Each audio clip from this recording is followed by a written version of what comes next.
Audio test, testing audio, checking audio to the live stream. This is an audio test.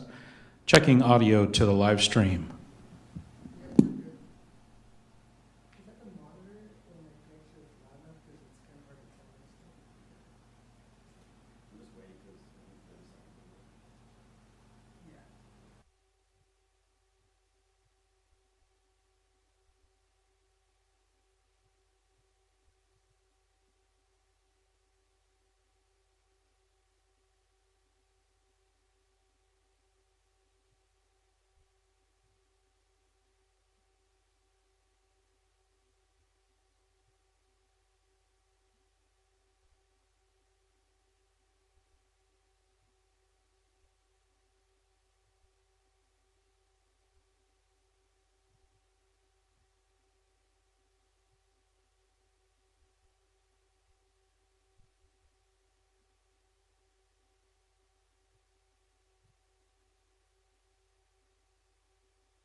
everybody.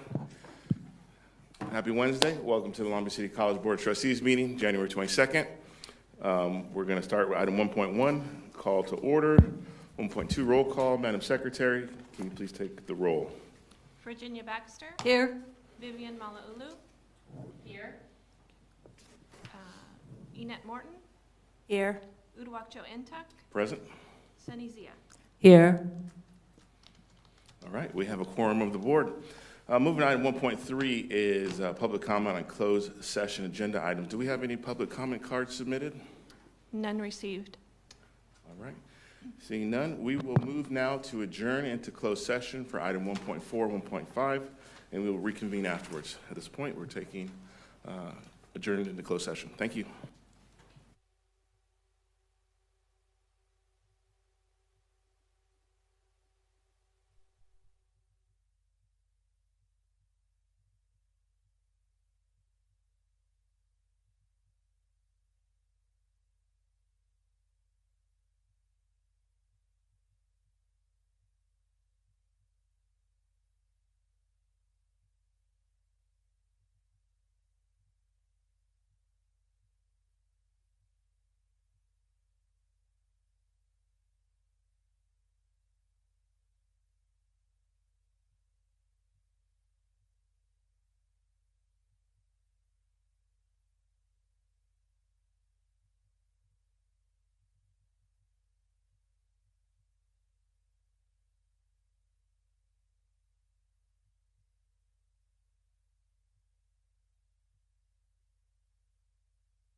Welcome, everyone. Coming back from closed session. For new folks, welcome to the January 22nd, 2025 Long Beach City College Board of Trustees meeting. We are going to go to item 2.1, reconvening, so we're all back. We're going to go to 2.2, Pledge of Allegiance. I do have Mrs. Kemp ready to do us. Maya, would you lead us in the Pledge of Allegiance tonight, please?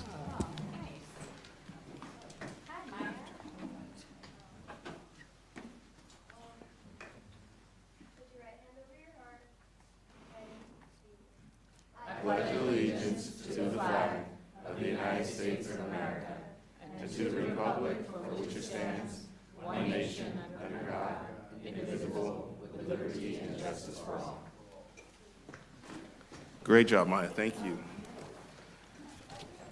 Moving on to item 2.3, our land acknowledgement. Long Beach City College acknowledges our presence on the traditional ancestral land of the Gabrielino Tongva people. The land remains unceded territory. We acknowledge the painful history of genocide and forced removal from these territories. Long Beach City College honors and respects the Gabrielino Tongva ancestors and their current connection to this land. Moving to item 2.4, roll call. Madam Secretary, we get attendance call. Virginia Baxter. Here. Vivian Malauulu. Here. Annette Morton. Here. Uduak-Joe Ntuk. Here. Sunny Zia. Present. And student trustee Gonzalez. Present. Excellent. We have a quorum. Welcome back, everybody. Moving to item 2.5, which is new on our agenda, is the Long Beach City College mission and vision statement. It's a good opportunity for us to center ourselves. Why are we here? And remind us each meeting what our focus should be. So because it's the first time, I'll read through it for everyone's indulgence. The mission statement, Long Beach City College is committed to empowering our students to become active, ethical participants in their learning, as well as in democratic structures that give them voice and agency in shaping their society and our world. In an environment that is caring, supportive, and inclusive, LBCC promotes equitable learning and educational achievement by delivering innovative, high-quality degree programs, certificate programs, holistic student services, and leading-edge workforce preparation for our diverse communities. That's our mission. The vision, Long Beach City College creates capacity, building community, and sparks innovation in support of anti-racism and inclusion to ensure programs and services inspire and prepare learners to thrive as citizens in a diverse democracy and achieve their intellectual, financial, and personal goals. We cultivate a community that fully embraces individuals from all backgrounds, cultures, races, identities, life experiences, perspectives, beliefs, abilities, and values. So it's a good reminder. And this is, on our website and all of our documents and the catalog, but it's something we'll be focused on in our meetings. Moving to item 2.6 on the agenda is our board rules for folks who are new. We do have rules that govern our meetings. These meetings are governed by Robert's Rules of Order. There's an attachment on board docs of the rules. We unanimously voted as a board to adopt all these rules as far as opportunity to speak, to be recognized, time limits. If you would look at Congress, they only get 5 minutes. Why should we get more minutes than a member of Congress? And so we've gone through and done that. So there's a handout, I believe it's outside as well, about the rules of board meetings. Moving to item 2.7, this is report out on closed session. We had one action we took on case number ADJ 1972-5116, worker compensation claim. It was a unanimous vote, 5-0, for the payment of $43,635. And there was no other reportable action. Moving to item 2.8 on the agenda is public comment on the agenda. This is where we have opportunity for 3 minutes of public comment on any item, up to 20 minutes in total. Subject matter, I don't have any public comment cards. Is there anyone who would like to speak in public comment tonight? Seeing and hearing none, we'll move to item 2.9. 2.9, public disclosure of the district's initial bargaining proposal. At this time, the public should have an opportunity to express itself regarding the bargaining proposal as described in agenda item 9.1. Anybody would like to express themselves in the bargaining? And this is the second step in the sunshine clause and the negotiation process. All right, moving to item 2.9, reordering the agenda.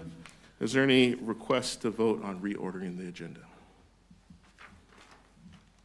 Seeing and hearing none, we'll move to item 3.1, resolutions. We have a resolution before us about designating Long Beach City College as a Black serving institution. This is an action item that I'll need a motion and a second to advance. But first, let me read the description. The LBCC Board of Trustees will consider the passage of a resolution in support of the establishment of Long Beach City College as a California Black serving institution, a new designation in the state of California created by SB 1348, Senator Bradford, signed into law by the governor last year. This item acknowledges ongoing efforts at LBCC to support Black student success and directs the superintendent president to consult with College Planning Council, Black Student Success Committee, and others to prepare and submit an application for Long Beach City College to receive the California Black Serving Institution designation and prepare a written report back to the board on the applications process and any feedback from the committees by the end of the semester. Is there a motion and second for this item? So moved. Second. Motion by Dr. Morton, I think it was second by Trustee Zia. Any discussion on the resolutions presented? And if you can raise your hand, I can't see everyone through my line of sight, but if you raise your hand or say, I'd like to be recognized, then I can go through. Anybody want to be recognized? Okay. Help a little bit too. All right. I will just say thank you for staff working to put this forward. This is starts the application process. It went into effect 22 days ago on the 1st of the month. This allows the school to get access to additional funding and programs. We have to create a 5-year Black Student Success Plan. And so I know there's already been work happening, but this formally starts the process, and we'll have something in the future for the board to consider for ratification. So without any further ado, or Dr. Munoz, do you have anything to add? I think I just want to take a moment to acknowledge our Board of Trustees. You all have played an instrumental role in advancing racial equity at Long Beach City College with a focus on Black student success. I think when I arrived here in 2018, we did not have a lot of these supports in place for students. And so I really want to commend you, Board President Ntuk, along with the rest of the board, for their leadership and the role they've played in empowering our leadership team, our faculty, and our staff to really advance Black student success at Long Beach City College. So thank you. Awesome.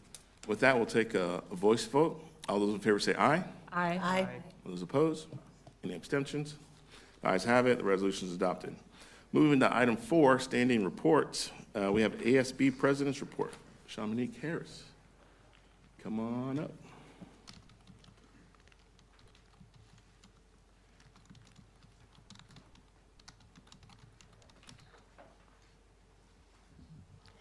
Good evening, esteemed members of the Board of Trustees, Superintendent Dr. Mike Munoz, faculty, staff, and my fellow students. Happy New Year to everyone. I'm happy to be here. I'll start off my report with some activities that we'll be having within the first week of school. This will be the Welcome Back Barbecue and Resource Fair. We'll have these on February 3rd from 11 to 1 p.m. at the LAC campus in the A-Quad, and also at the TTC campus Wednesday, February 5th from 11 to 1 p.m. Also, I would like to talk about our After Dark, ASB After Dark event that we have to serve our evening students on campus. With this event for the fall at the TTC campus, we engage with over 200 students at each event, and we're looking forward to supporting more students this spring. This event was a success, and students from both campuses appreciated it. So please spread the word whenever we have these dates posted. I would also like to begin by extending my gratitude for implementing extended food service hours, expanding work hours for F1 international students, and providing valuable resources such as book grants.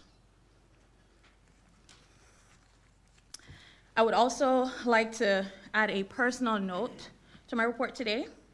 I want to share a brief reflection. My advocacy journey hasn't been easy. It took an entire year of advocating for a policy that already existed to benefit F1 international students. Along the way, I was turned down twice, and I was even sent home from a job during this process. Despite these challenges, the barriers that this situation created, I stayed committed to Long Beach City College, leading with integrity and maintaining a 4.0 GPA. As a reflection on my journey, I am both humbled and motivated to continue working with our college leaders to create equitable opportunities for all students. I look forward to continue collaborating with the college leaders to build an inclusive and supportive environment for all LBCC students. Thank you all, thank you everyone for the continuous support that you have made. These have made a significant difference for all of our students here, and that's the end of my report.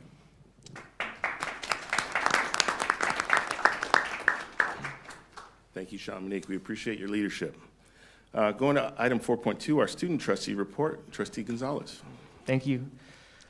To begin it all, I attended this past Saturday the MLK parade. It was amazing seeing the LBCC family come together and celebrate the life of MLK. I saw numerous faculty from Dr. Morton to Trustee President Nuntuck, saw Dr. Douglas, Dr. Munoz, and many others. It was a really, really amazing event to attend. I'm very grateful to have seen everyone there.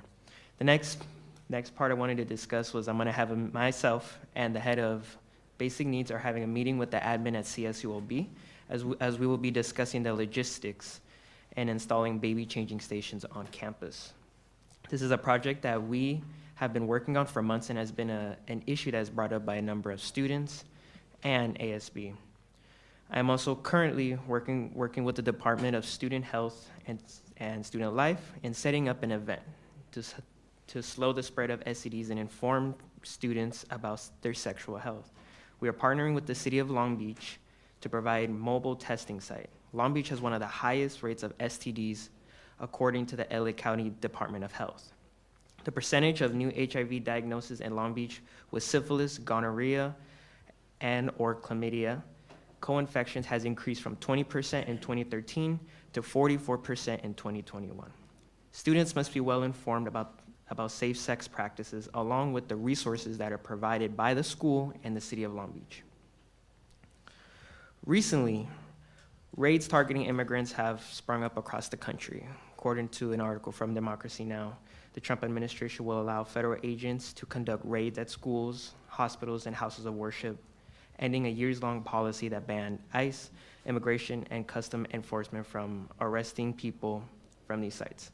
Dr. Munoz sent an email yesterday reaffirming our unwavering commitment to creating a safe, inclusive, and welcoming environment for every member of our community. This commitment is especially important considering the challenges faced by our undocumented students and families with mixed immigration statuses. I wanted to first thank Dr. Munoz for addressing the situation, and I wanted to remind undocumented students that they still have rights. They do not have to open the door for ICE agents. ICE needs to have a warrant from the respected county to enter a house illegally. And a reminder, you do not have to answer questions. Please be safe and know your rights. Lastly, there was a school shooting today at Antioch High School in Nashville, Tennessee. Our hearts go out to the victims. And as a student, I am honestly appalled at how normalized this has become in our country. It is outrageous that how 5- and 6-year-old students are practicing school shooting drills on a daily. How many more kids need to be killed? How many more families need to be torn apart? We must continue to push for change in our gun laws and voice our concerns to our elected officials until something meaningful is done besides hopes and prayers. I know many of the students here at OBCC share the same concerns as I do. And that is the end of my report. Thank you.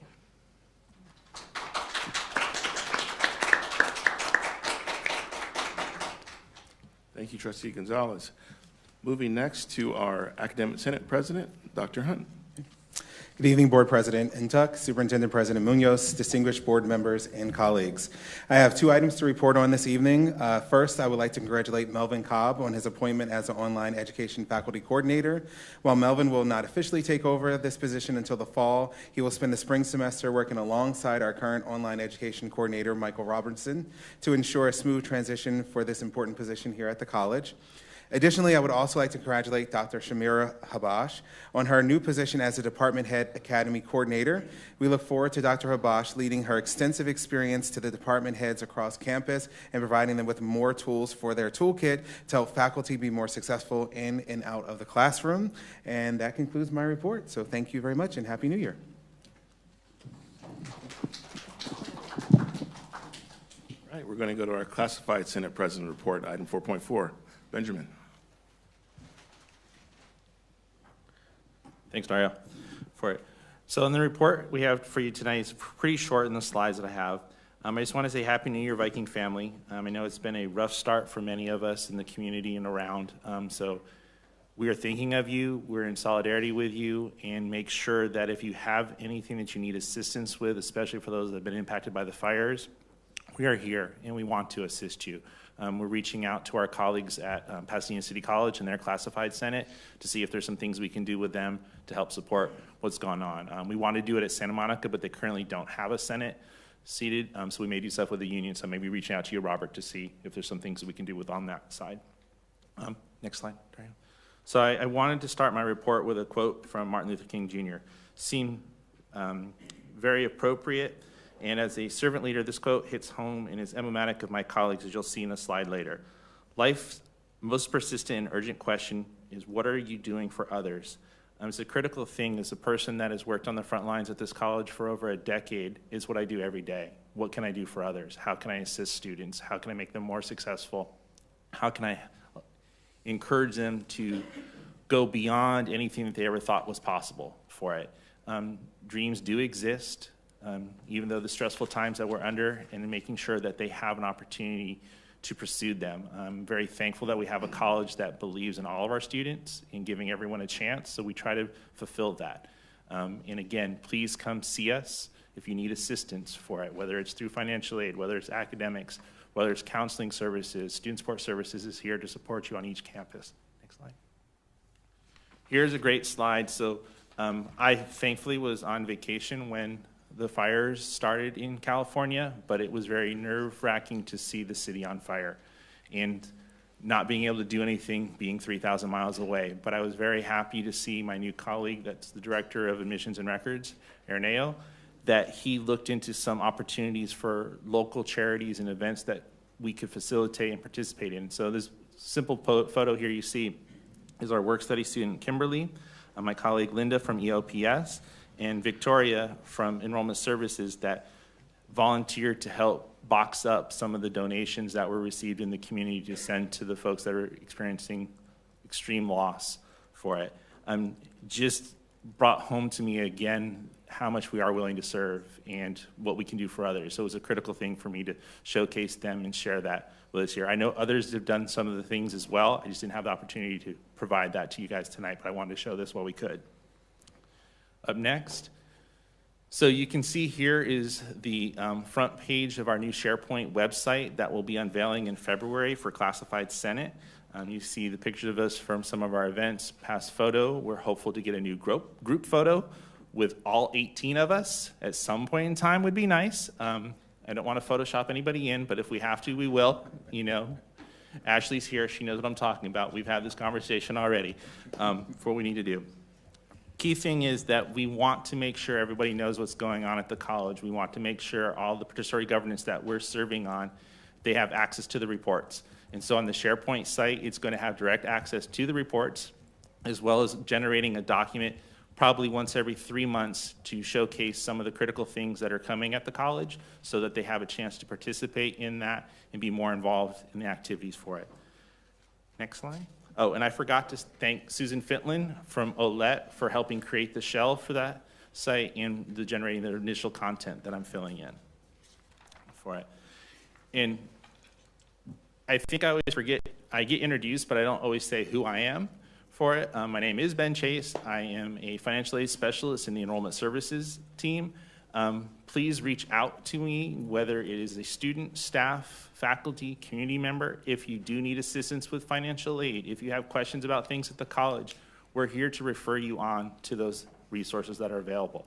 We're very happy to do that. I work at the LAC campus primarily, and our area, thankfully, is buzzing with activity on a daily basis, and we've been referring folks back and forth. I'm extremely excited and happy that I have a new colleague in Chanel here at the TTC campus that is getting very active and involved with Classified Senate. So I have, besides Ariane here, that we have folks that will be representing us well in taking us forward in that. On the screen, you can see is my email address, it's bchase@lbcc.edu. And if you want to reach out to the Senate, it's csenatecouncil@lbcc.edu. Thank you, and that ends my report. Thank you so much.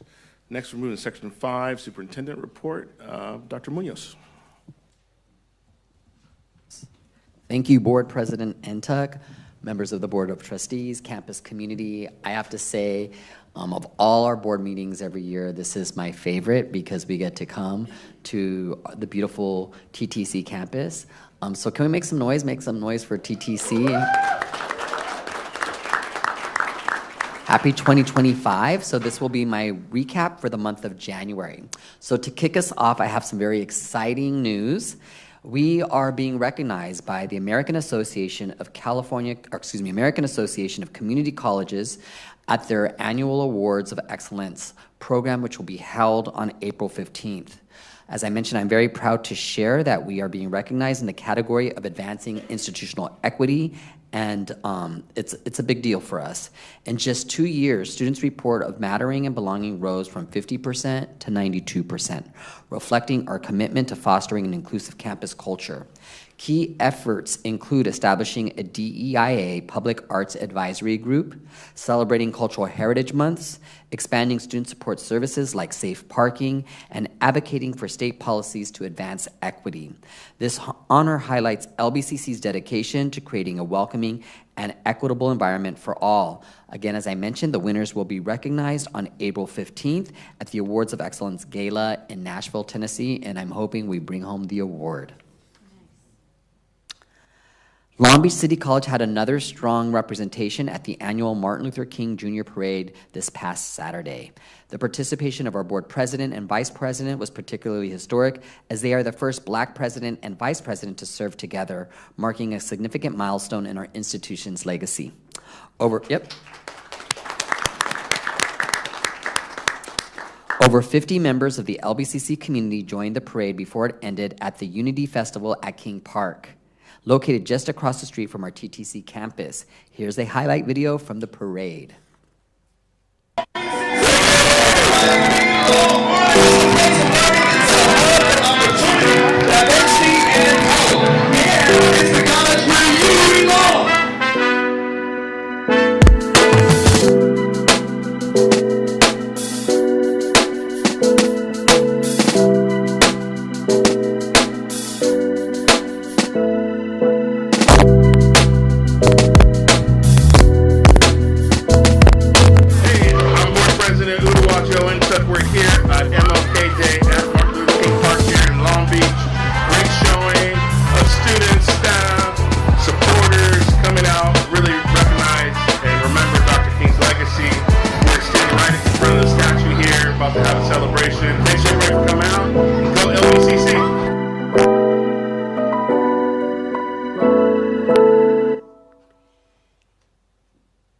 I think that deserves a round of applause.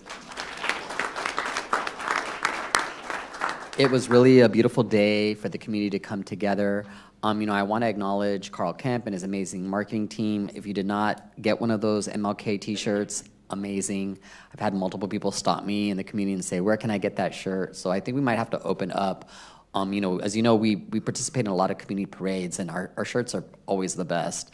I hate to say it, I'm a proud Beach alum, but I think we put Cal State Long Beach to shame with our marketing and our shirts. So we might need to open up a fan store for all of our parade t-shirts, Carl, because I feel like everyone in the community wants one. So again, thank you for everyone who participated to pay tribute to the legacy of Dr. Martin Luther King Jr. So as you know, Long Beach City College, we talk a lot about belonging and mattering for our students, but belonging and mattering also is important for our employees and our colleagues. And I'm very proud to share the winners of our Viking Impact Awards. So let's go ahead and start announcing some folks. This year's honorees are Susan Finland, Angela Folks, Angelique Francois, Maggie Huerta, Lori Husman, Jose Ibarra, and Kim Nepomuceno. And last but not least, Stacy Toda.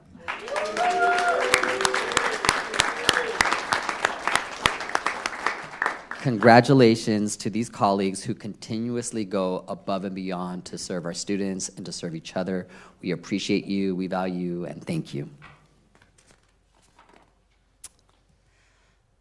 I attended Mayor Rex Richardson's 2025 State of the City address on January 14th, where the theme was celebrating the roots, rhythm, and community of Long Beach.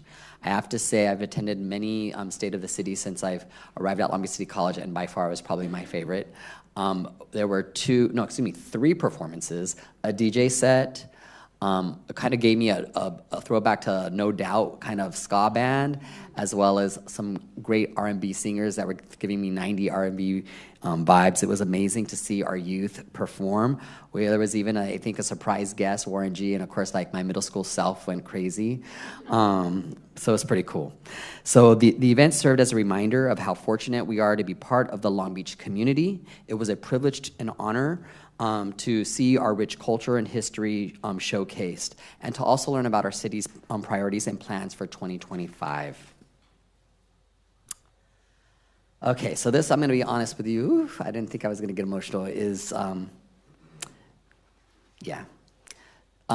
last week I had the deep privilege of leading a delegation of our DACA students to help support them with obtaining their advanced parole. Myself, along with a faculty member, an administrator, and a staff member, got up at 3:30 in the morning and we boarded a bus. We crossed the border at Tijuana. We spent the morning at La Universidad de Tijuana Ibero, where our students were able to engage with attorneys from Loyola Law School, as well as attorneys from Mexico, to learn more about the crisis that's happening at the border. We spent the afternoon with our students engaging in field research at a refugee center, and to be able to interact with refugees who are at the border right now and listen to their stories and understand what they're going through. And as you know, there's an app, a CB1 app, that the refugees have to engage in on a daily basis to be able to apply for asylum, and that app no longer exists. And that app was, what the families were telling me is that app was kind of what they viewed as their lifeline to be able to try to obtain that appointment that they needed to be able to engage in their request for asylum. So it was a very humbling experience for our students. And then after that experience, our students were able to engage in their meeting for advanced parole. And if you're not familiar with how our immigration process works, by our DACA students being able to obtain their advanced parole, this allows them to apply for permanent residency and move out of DACA status and into a permanent residency status.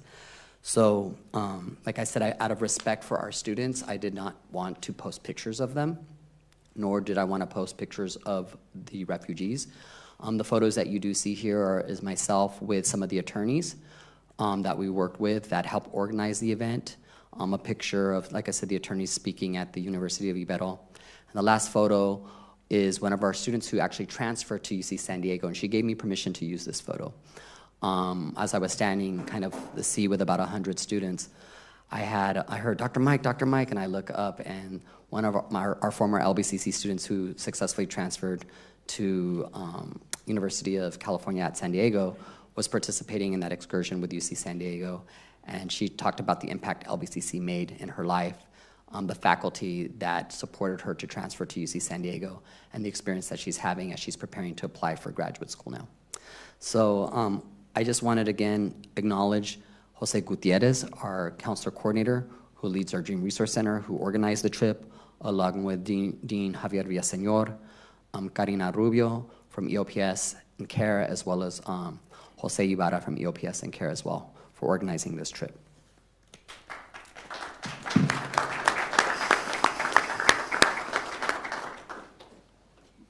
If you haven't been on the second floor of the Liberal Arts Campus and building lately, I hope you will venture over on Thursday, February 27th at 11 a.m. to attend our ribbon cutting ceremony for the very exciting and very cutting-edge LBCC Esports Lab. I can't tell you how excited I am for this. So there's a funny story. I'm going to try to be quick about when we were coming out of the pandemic and we were trying to reopen school. Dean Tutorp came to me and said, "We need esports." And I'm like, esports? And I don't play video games. I'm not a video game guy. So I just was like, what is that? And so he's like, it's this amazing thing. It's going to bring students in. It's going to bring excitement. So I said, okay, let's try it. So we did an esports tournament on campus, a viewing party, a watch party for our esports team. When I hear esports, I'm thinking it's like Mike Tyson Punch-Out from like I was a kid with my Nintendo. No, this is like full-blown, like, I don't even know how to describe it. It's very immersive, the games that they play. And so we decided to invest in developing an LBCC esports lab here on campus. And so it's really revolutionary and cutting edge, and I encourage you to come by, see the equipment, and see the pride our students have who are part of this esports team. I don't know if you're aware, but our very first season, we came out at the top of our league, and again, and that's without a full lab and equipment. So I'm really curious to see what the students are going to be able to do now that we have this wonderful resource. So please come and support. And as you know, there are real jobs in gaming. This is a $1 billion industry. And so when we think of like the jobs of the future, where they're at, these types of immersive esports experiences are not just recreational, they are going to be central to many of the employment opportunities that are going to exist in the future. So again, congratulations to Dean Tutorp and his team, as well as I want to thank everyone in facilities. Hakeem, I know Cordoba played an important role as well, so thank you. Okay, so lastly, I'm excited to invite everyone to attend the annual LBCC State of the College Address on Thursday, March 20th. We will gather in the Bob and Barbara Ellis Auditorium to share LBCC's phenomenal accomplishments and exciting plans for the future. More details will follow in the next weeks, and I hope to see you there. And just in closing, I also too want to take a moment to extend my deep my sentiments for the communities of Pasadena, Altadena, as well as the Pacific Palisades, the west side of Los Angeles, and all those who suffered as a result of those horrific fires. We did have employees that were impacted, as well as students, and so we have worked to make sure that we provide support. But I think it's important to know that this event, this type of trauma that this community experienced, it's not just something that goes away with one or two fundraising activities. This is going to be a long journey for them, and I'm really proud of our board who really reached out, and Board President Entek said, what are we going to do? Can we engage in fundraising? Can we engage in support? And so we put out some social media posts and campus messages, and we were able to gain a lot of support from the community to support those communities that were impacted by the fires. So I just want to say thank you, and this concludes my report.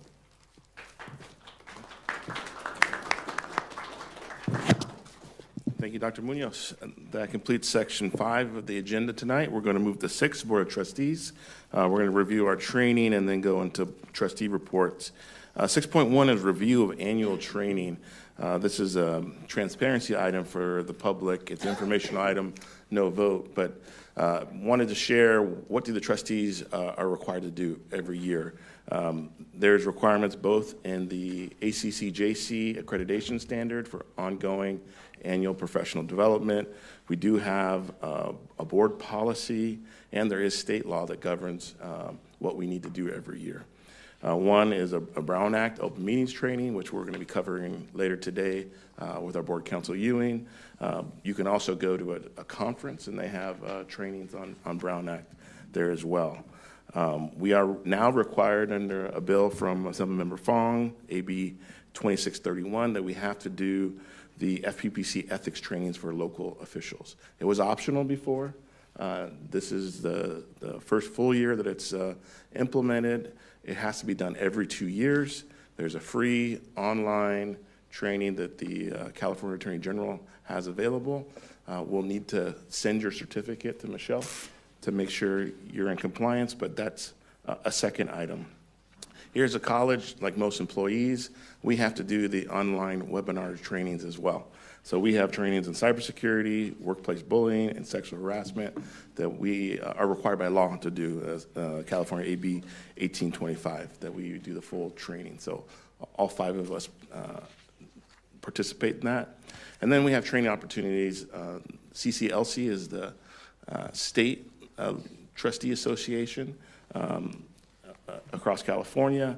And then there's ACCT, which is the National Trustee Association, also has trainings at their conferences. You may hear a report out that so-and-so went to this city in Tennessee for the training, or there's a Governance Leadership Institute that moves around the country. That fulfills our required training for accreditation and for the law. So you'll see all of us have different, we kind of pick and choose a la carte how we want to do it. So listed on here is the CCLC conference for the year is later this month. ACCT National Legislative Summit is in DC next month. There's a Governance Leadership Institute in Hawaii. I'm not going to that one, but it's an option. We do have other CCLC trainings in Tahoe in May and Orange County in November. And then ACCT has their leadership conference in New Orleans in October. So those are all options. And under our rules, we pick 2 a year, so a fall and spring opportunity for training. So I wanted to open the floor for my colleagues, and anybody wants to share what their training plans are for this year. Trustee Baxter, were you shaking? I took the sexual harassment training online, which is the easiest thing to do because, you sit there and listen and answer questions, and if you get them wrong, you got to do it. Listen to it again to get the right answer. But I know that I've got to do the ethics training, and I will sign up for that online also. And then lastly, I intend to go to the May CCLC conference in Lake Tahoe so that I get training on other things being on the board. Trustee Zia? Yeah, thank you for elucidating these different opportunities. Just a couple of points of information. I'm not certain if cybersecurity, at least it's not been shown up as mandatory or even in my queue, but the workplace bullying, it doesn't show up as mandatory, but I completed it, and along with the sexual harassment training going back to 2015, multiple ones. But what I wasn't clear on is I don't think it states in the agenda that this is a required annual training, and I don't think cybersecurity is required for us, as maybe it's for the staff at the college. And then the FPPC one, I completed it, but I wasn't certain if, I'm not sure how it's being disclosed, or if it's a push campaign that goes to trustees. If there's a way we can make it a little bit more automated, kind of like the Keenan ones that are sent, that way it's a little bit more systematized, that'd be great. And I really like the Brown Act open meetings trainings that is being offered at the board meeting. I think it's far more cost effective and prudent than spending a lot of money, an inordinate amount of money going through conferences and then getting it that way. So that's all I have. But I don't think the trainings at CCLC and ACCT are mandatory. It just may come across as that from the way the agenda is written, but maybe I'm missing something here. Dr. Munoz, do you want to say anything to the Keenan online cybersecurity training? So one of the things that we want to do is anybody who has LBCC credentials, that we go through our annual training. As you know, a few years ago, LBCC was a victim of a cyber attack. And so this is part of kind of our, I would say one of our internal controls that we've implemented to kind of beef up our security. And so it's, I mean, in terms of, is it required? Are you going to lose your credentials? I probably would say no, that's not necessarily the case, but it is required in the sense that it's an expectation that anyone who has a LBCC credential, which means the two-factor authenticated login with an LBCC email, that we engage in these annual trainings so that we mitigate our risks. I would say, and I'm looking at, Mr. Jefferson, because I might be wrong with this, but it might also be required so that we keep our insurance policy premiums down, because usually they expect some level, sometimes when you have these different types of insurances related to, these cyber claims and whatnot, that you want to be able to show that you're doing proactive things. So I don't know if that's tied into it. That's a little bit of my suspicion at the moment, but we can do some more research to get the exact language, but that's essentially why we require folks to engage in those types of trainings. It's just not showing up on our queue in the trust, at least in my records, that it's required. It's discretionary, not compulsory in our queues. At least for my trustees, training requirements that I'm seeing in my repository that shows up in my queue. Thank you. Yes, we did get confirmation it's tied to insurance. This is a review of training. This is not a review of required training. So there's a mix and match here on the agenda. And we did cover January of 2023. Some of them are following new requirement on the ethics training, but we're individually responsible for doing that. And so it needs to be done every 2 years. And if not, somebody could complain, or there's not a way for us to send it out unless Michelle wants to make an automatic Outlook calendar reminder. Trustee Morton, or sorry, Vice President Morton or Trustee Malou, any comments? Vice President Morton? I'm looking forward to attending the CCLC and the ACCT training opportunities, specifically for the new trustee training. So I'll be attending the January for the CCLC and the ACCT in February, in addition to taking the required trainings and the training that are recommended for the LCC, the college training that's listed. Thank you. Trustee Malou? Thank you. Hi, my mic is not turning on. Let's see. All right, I'll use this one. All right, good evening, everyone. Thank you. Yes, I am a big supporter of any type of training that will help all of us be better versions of ourselves and act more appropriately so as not to embarrass ourselves or the district, especially during board meetings. We should be highlighting our excellence during those meetings and not our ignorance. And I think it's important for all of us, regardless of whatever your title is, if you're a trustee or an employee or a guest, to act in a way that exemplifies the values that we are committed to uphold. I also think it's important to revisit training from time to time, because sometimes people get in their feelings and forget. I also think it's important because we have this great big thing that's constantly looming over us called accreditation. And when we have accreditation committees come out and visit us and evaluate us, some of the conversations that have been had pertain to our board meetings and conduct unbecoming of board members, conduct unbecoming of people who, they carry a bigger burden than others and perhaps should be held above reproach. And I also think that when it comes to training, there could never be enough. We always evolve, we're always changing. There's always something new to learn.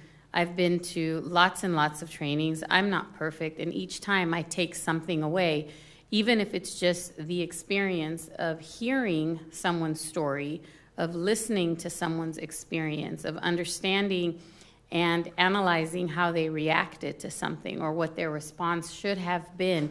We learn something from that, how to act, how to be collegiate, how to be professional. So, yes, I'm happy that we're revisiting the training. I'm happy that it continues to be part of our discussion. I look forward to continuing no matter how many times I've attended. And I think it's silly to get caught up in what's a requirement, what's compulsory, what's voluntary. The fact of the matter is that it should be something that we should all do anyway. It should be something we should all strive to do and want to do, regardless on if it's a requirement or not. That says a lot right there. Thank you. Thank you, Trustee Mallard. Would Student Trustee Gonzalez, have you had an opportunity to do any training? I know there usually is an annual student trustee training that's in August, but. I haven't had a chance to do the training. All right, well, let's connect and find out if there's an opportunity for us to do something to support your professional development. All right, and I will be going to the league conference this weekend in Sacramento, and then going to DC for the ACCT national conference for my 2 for the year. All right, now we'll move to board reports. We're going to start from 5 through 1. Go to Trustee Baxter. You want to kick us off for 5 minutes? Oh, thank you. Happy New Year to everybody. Oh, turn the thing on. Happy New Year to everybody. It's great to be at the TCC campus, and it's great to have a nice-sized crowd here. So welcome. What I usually do in my board reports is I talk about the meetings that I've attended, and it's so exciting, so I want you all to know that on January 7th, I attended the Cameo board. On January 11th, I'm on the board of American Association of University Women. We had our meeting, and I'm very pleased to announce that one of our members has just been elected the president of the NAACP, Sharifa Batts, and I think this is a great thing for our organization and a great thing for the city to have new leadership, and I would like more and more people coming forward, new people, young people, to take on leadership roles. Okay, then on the 12th, I attended the memorial of Wells Sloniger, and there were about 200 people there, and Wells was my colleague in student activities. He was hired, and he was the men's advisor, and I was the women's advisor. And I thought back to all the crazy things I make this man do. You know, I talk him into going and doing things, and he really didn't want to, but because he was such a nice person. And of course, the girls didn't want to be alone. They wanted those boys along too. So, I mean, he had to bring the young men who, of course, wanted to be there too. Anyway, he had a wonderful memorial, wonderful send-off. January 14th, the Lakewood Village Neighborhood Association meeting. The 16th, the Rotary Roundtable meeting. And also the Port of Long Beach luncheon. And we are so fortunate to have the port in our city, and they are so positive toward Long Beach City College, and with scholarships and internships and anything that they can help us. And it's a very wonderful organization. Then on the 17th, I met with John Molina about a possible project. The 18th, I had a Cameo general meeting. And then on the 20th, the AAUW board meeting. And then on the 22nd, which is today, I met with the Josephine Gumbiner Foundation, and they are considering a request for a very large donation. And so that's nice. And we're working on that, helping the homeless group of the foundation. Okay, and then I want to end the meeting in memory of Joan Rudolph. Joan Rudolph taught computers here at the Pacific Coast campus, and she was a wonderful teacher and very, very admired. And what blew me away is she teaches computers, but then they said, teach cybersecurity. I said, how do you learn how to teach cybersecurity when you don't know what cybersecurity is? She said, well, you study up and you know all these things. And so the cybersecurity area of the college is very important, and thanks to Joan's leadership at the very beginning, when this was a new topic, a new coursework, things like that. And she was a wonderful person, and please adjourn the meeting in her memory. Joan Rudolph. That's my report. Thank you, Trustee Baxter. And please share the spelling with with board secretary so we can get it for the minutes. Yeah. I'll make sure to recognize it at the end. Next, we'll go to Vice President Morton. Good evening, everyone, and Happy New Year. It's wonderful to be here at the TTC campus. It's such a fabulous campus, and the energy here is amazing. Speaking of energy, I just want to say the past weekend MLK celebrations were a fabulous community event, and seeing the LBCC community of students, faculty, staff come out and participate was heartwarming and really encouraging to see the support that we enjoy in the community, and participating in that was really, really heartwarming, and I was very proud and privileged to participate in the parade and the community event afterwards. In addition, the Leadership Long Beach annual day of service on Monday was also a wonderful, wonderful community activity, and it was proud that to see that LBCC had a prominent role in that, and I was happy to participate with one of the beach cleanups at Junipero Beach. So, in addition, I also want to recognize the support that our Long Beach firefighters played in the role with participating in the fires in the Pacific Palisades area and Altadena. It is a heart-wrenching and very, very stressful situation, and it was wonderful to see that our community showed up in not only supporting with our firefighters, but the financial support that we were able to participate with in supporting and donating almost $500,000 to the firefighting efforts. So thank you to the community. Thank you to everyone who continues to support our neighbors and our firefighters in the city. So thank you. Thank you. Go to Trustee Zia. Thank you. First of all, I apologize for my stature. I had surgery, that's why I'm a little infirmed, a lot infirmed. So I wasn't able to be here in person for the last board meeting. I also want to echo Dr. Morton, Vice President Morton's remarks. I unfortunately had to miss the State of the City. Alas, I had family members who had evacuated and were staying with me. It was quite treacherous and tumultuous journey, and my heart goes out to everyone who's been impacted. Some of our own staffs, family members, without naming names. I think it's very important that we offer support beyond, like Trustee Gonzalez said, beyond hope and prayers, and we really show the love of our community by, in a tangible way, in supporting the families that are impacted. I too went to the State of the Port with the great Dr. Baxter.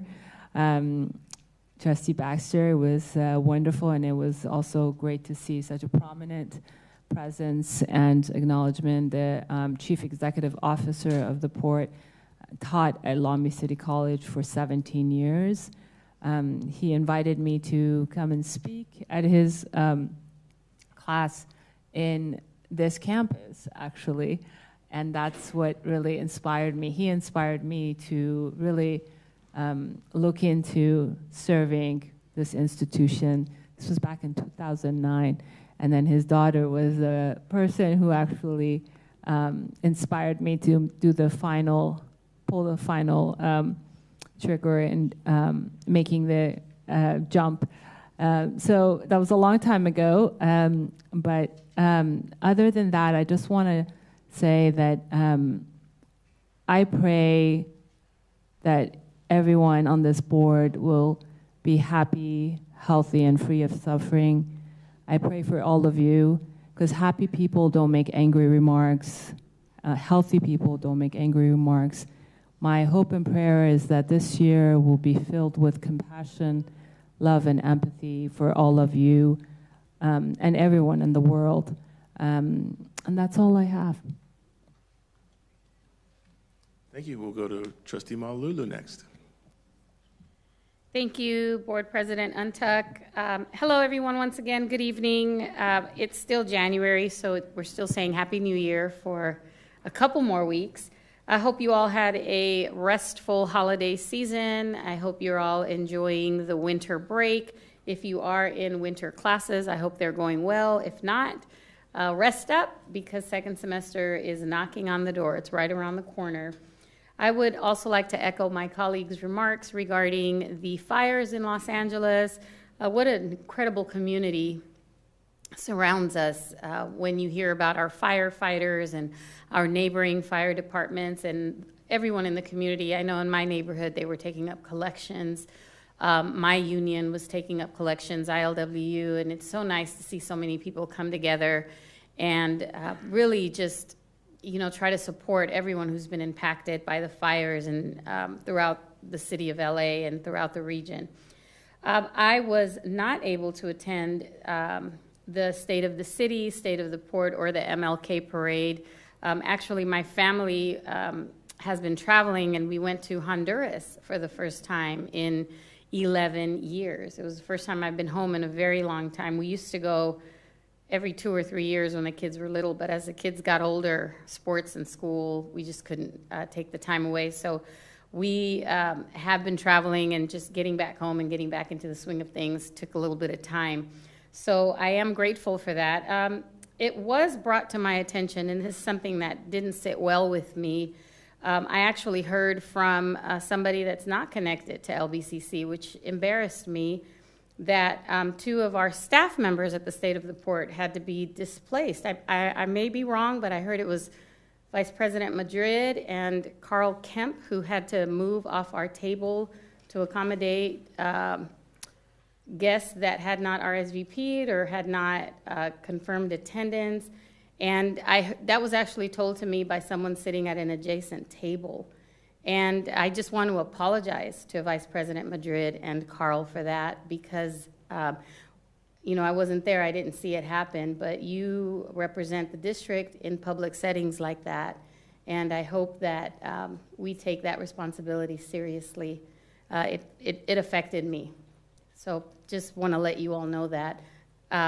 Also, I would like to share with you that yesterday, and I have one photo to share, and one of my New Year's resolutions is to not stress Dario out with the last-minute photo sharing, and I already broke that New Year's resolution because I sent him this photo a few minutes ago. But the journalism department alumni staff gets together every couple of years, and we got together yesterday. Pictured in this photo is legendary Nancy Redmond, Pat McKean there, Walter Hammerwald, who still teaches in the department, Mike Jacobs, and Cindy Fry. We were missing a couple of other journalism faculty and advisors who couldn't make it yesterday.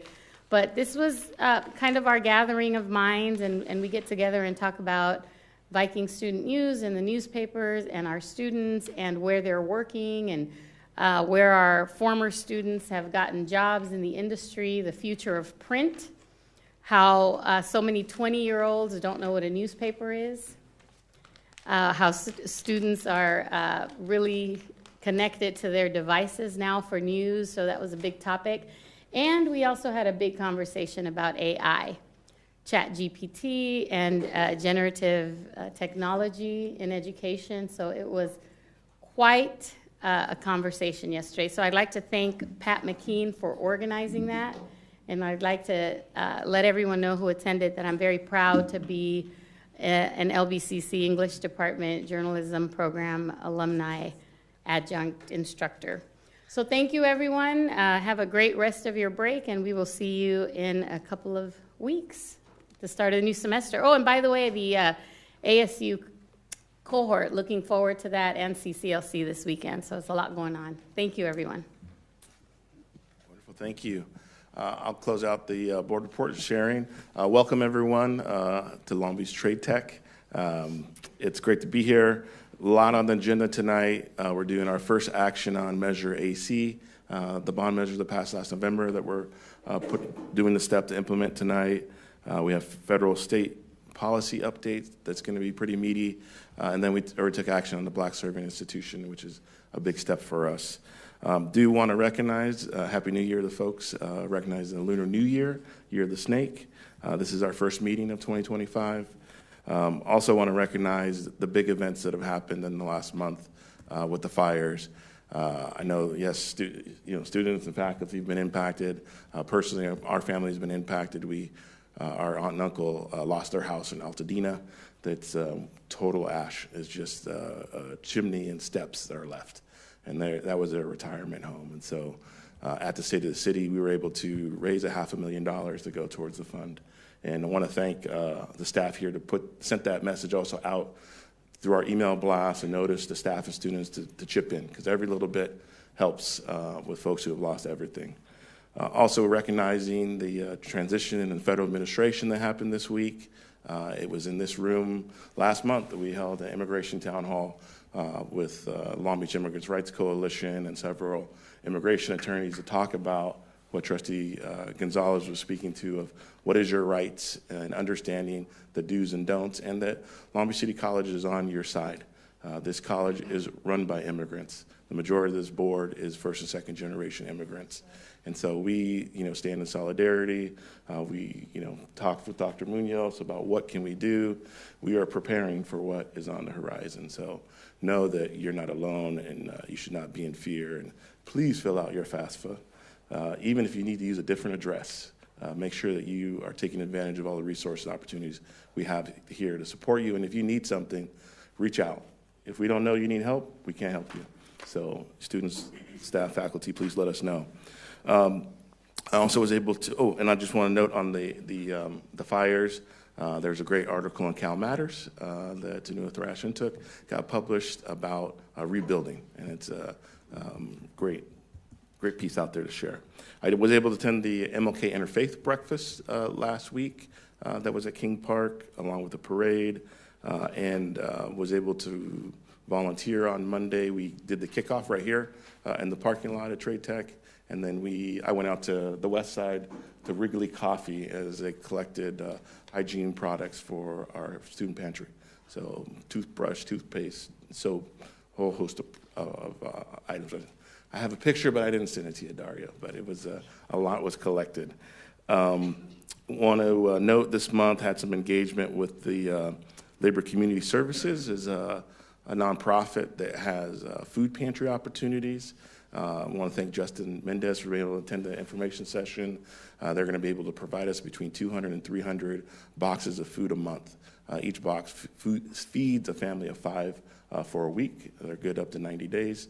It's a partnership that we hope that we can build on, and at least for the next year or 18 months. And so it's a really nice opportunity. So I just want to shout out to the Basic Needs Office for that. Last week, I was able to go to the John Philippa Leadership Seminar and talk to some of our students. It reminded me that this year, 2025, is my family's 80th year here in Long Beach and at Long Beach City College. I've had 3 generations, my grandparents, my parents, myself, go here. And so it was great to hear from the next generation of their questions and challenges. What does the Board of Trustees even do? So that was a really nice session last Friday. Coming up this month, Vice President Morton and I will be participating in a leadership panel for Black History Month on the 26th. So that'll be here on campus if folks are interested in attending. And I also want to close out with a couple of recognitions of some new folks. Rick Von Colin, I said it correctly, is our new Vice President of Human Resources. Associate Vice President, I don't want to give you a promotion. Associate Vice President, Human Resources. So welcome, Rick. And also we have new Vice President Candace Jones with us, will be our new CBO administration who's in the audience. And Candace will be joining us next month on the dais. So welcome to our 2 new leaders. We're happy to have you both with us. And with that, I conclude my board report, and we'll go to the next section. So section 7 is presentations. These are 15-minute presentations with up to 25 minutes of comments or questions from the board. We'll move into 7.1 as 2025 state and federal legislative priorities. We do have Mr. Kemp with us. Also on the line, we have our consultants from DC and Sacramento. There is an attached reports from each consultant, along with a draft legislative agenda for folks who'd like to read more details. But I'll turn the floor over to Mr. Kemp. Good evening, Board President Intuck, trustees, President Munoz, and members of the Cabinet and Board. Tonight, I'm pleased to present to you for consideration the second annual draft legislative, state, and federal policy priorities. The recommendations in the memo before you represent the collective input of each sector under the direction of every member of the President's Executive Leadership Cabinet and are aligned with the policy priorities of affiliated higher education organizations such as the Community College League of California and the Association of Community College Trustees. Similar to the strategies employed by other institutions such as the City of Long Beach, our legislative agenda is intended to serve as a broad strategic guide that directs staff activities and advocacy priorities throughout the year. As you know, there are hundreds of bills that are monitored by staff each legislative session, and many are amended and sometimes substantially changed from the time of their original introduction. LBCC's proposed priorities are driven by the college's core values as outlined in the LBCC strategic plan. A copy of the proposed positions have been provided to you, and with your permission, Board President, I'd like to move on to presentations from our state and federal advocates, both of whom are prepared to offer brief remarks via Zoom from Sacramento and DC, respectively. Is that okay, sir? That'd be great. Yeah, we've had 5 days almost to read the attachment, so yes, let's proceed with them. Thank you. First, I'm pleased to introduce our state advocate, Ms. Carol Gonzalez, who has represented Long Beach City College for years in Sacramento. Formerly, she worked with the legend Dale Shimasaki, who retired, and upon his retirement, she started her own firm, Latina Advocates, and we are pleased to have her continue representation in Sacramento. Carol? Hi, good evening, board chair, members, superintendent, president, community members. Thank you for the introduction, Carl. It's a privilege to represent Long Beach and Sacramento and share a quick overview of what's happening at the state and budget cycle. I'll be walking through a brief overview of the board report that was attached in the agenda and then run through the suggested priorities as the Community College Advocacy Day is next week. As a quick update on the budget, the governor proposed his budget on January 10th. As he was proposing his budget, there were wildfires that broke through, and so his budget doesn't necessarily capture some of the most recent events. So I just want to share that quick caveat. His budget, however, does have a more favorable outlook than anticipated from last year. However, just given all the recent changes, including with the administration and how that could affect the state's economy, this is more than likely going to change come May revision. And so I just wanted to give a quick highlight on that. In his budget, there was the inclusion of a capital outlay project for Long Beach City College, which aims at supporting the liberal arts campus, Building B, with a $382,000. And this includes 27 other community college projects. So that's something to be excited for. The governor's budget also highlights a 2.43% COLA for the student-centered funding formula, along with a few other categorical programs. And the initial funding for the governor's vision for the master plan of career education. In the agenda, I also linked the community college's more formal report in case folks are interested in the details that impact community colleges. The LAO also shared a quick report. The high level quick snippet is that the governor's budget doesn't necessarily indicate whether or not we're in a genuine surplus or a deficit at the time, but both views do predict a future deficit in future years. And so that's something that we're going to see come May revision. We'll see where there might be cuts or changes in the budget proposal. In addition, the Senate and Assembly held special session hearings and moved two separate bills that would address some of the funding that's necessary for the state to provide legal services, given some of the challenges at the national level, and set aside funding so that Department of Justice can also do their job as they potentially have more court cases to defend some of the constitutional abilities that California faces. And so, in addition, since this report was printed, there were two additional special session bills that came up, both essentially address some of the challenges with the wildfires so that folks can quickly start taking action and supporting some of the work that's necessary in the LA region. So that was a quick overview on the budget and what's happening in Sacramento. It moves quickly and it changes often, and so hopefully that provides a quick overview. On the legislative front, as bills move quickly as well, the legislature convened their 2025 legislative session December 2nd. They welcomed 27 new members. 8 members who previously were in the Assembly transitioned to the Senate.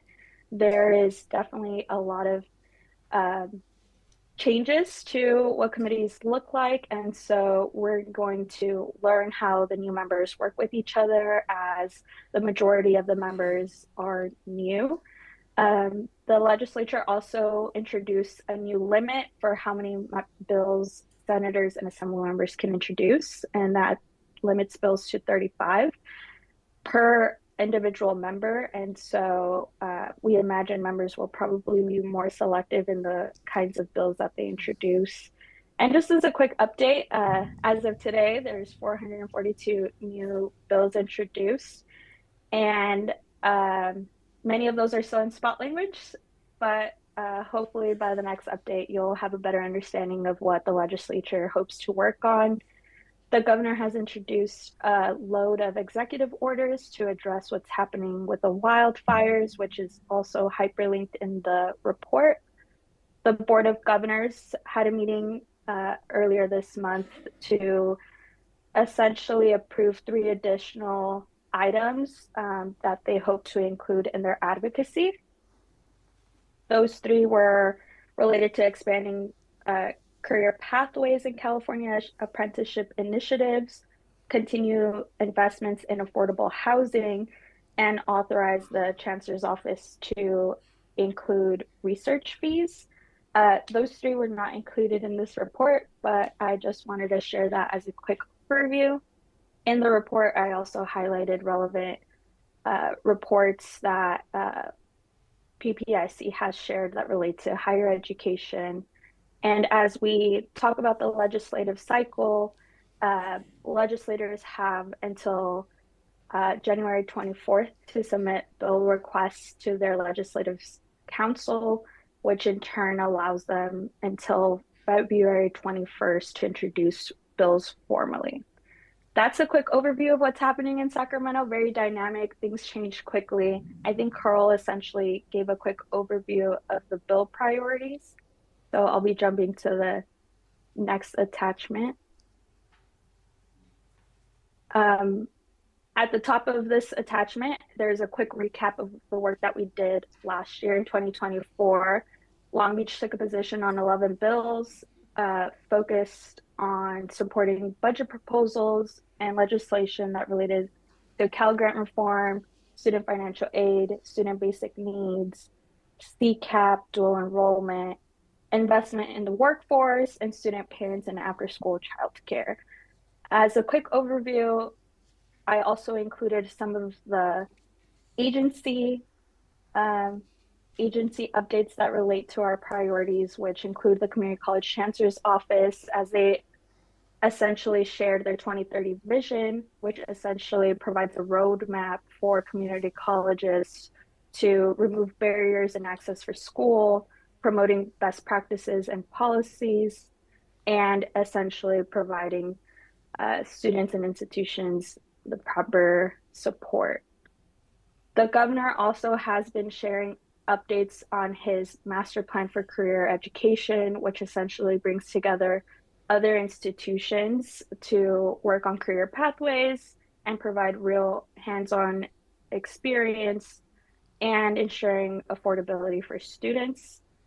We use that as the foundation for proposed 2025-26 priorities for the upcoming legislative advocacy meetings and as a foundation for this year. Very quickly, I'll give a quick overview. I think it's important for us to continue to advocate for securing funds related to Proposition 2, given that Long Beach City College was one of those 28 community colleges that are included in the governor's budget. That seems like something that we should be advocating for, as it really maximizes the campus's infrastructure. Secondly, protecting vulnerable communities. As many of you shared in your statements, it's something that Long Beach has had a commitment for students, and we should continue to advocate for a state budget and legislation that protects and allows safeguards for these students. Third, safeguarding funding for community colleges. As we all know, Long Beach City College had their highest enrollment, and so although the student funding formula is growing, we're not seeing funding for the additional students that we're serving. And so it would make sense for us to essentially push for funding for our enrollment growth so that the school is receiving the funding that we need to serve these students. Fourth, really focusing on student pathways, given that the governor's master plan and the chancellor's office focus on these priorities and the work that Long Beach already does to support our students. And so just ensuring that we're creating more accessible and equitable opportunities for our students. And lastly, really promoting workforce and economic mobility, as this is something that Long Beach has had a previous history of supporting. I know that was a quick overview, but happy to answer questions. And I'll give it back to Carl. Thanks so much, Carol, for that thorough briefing.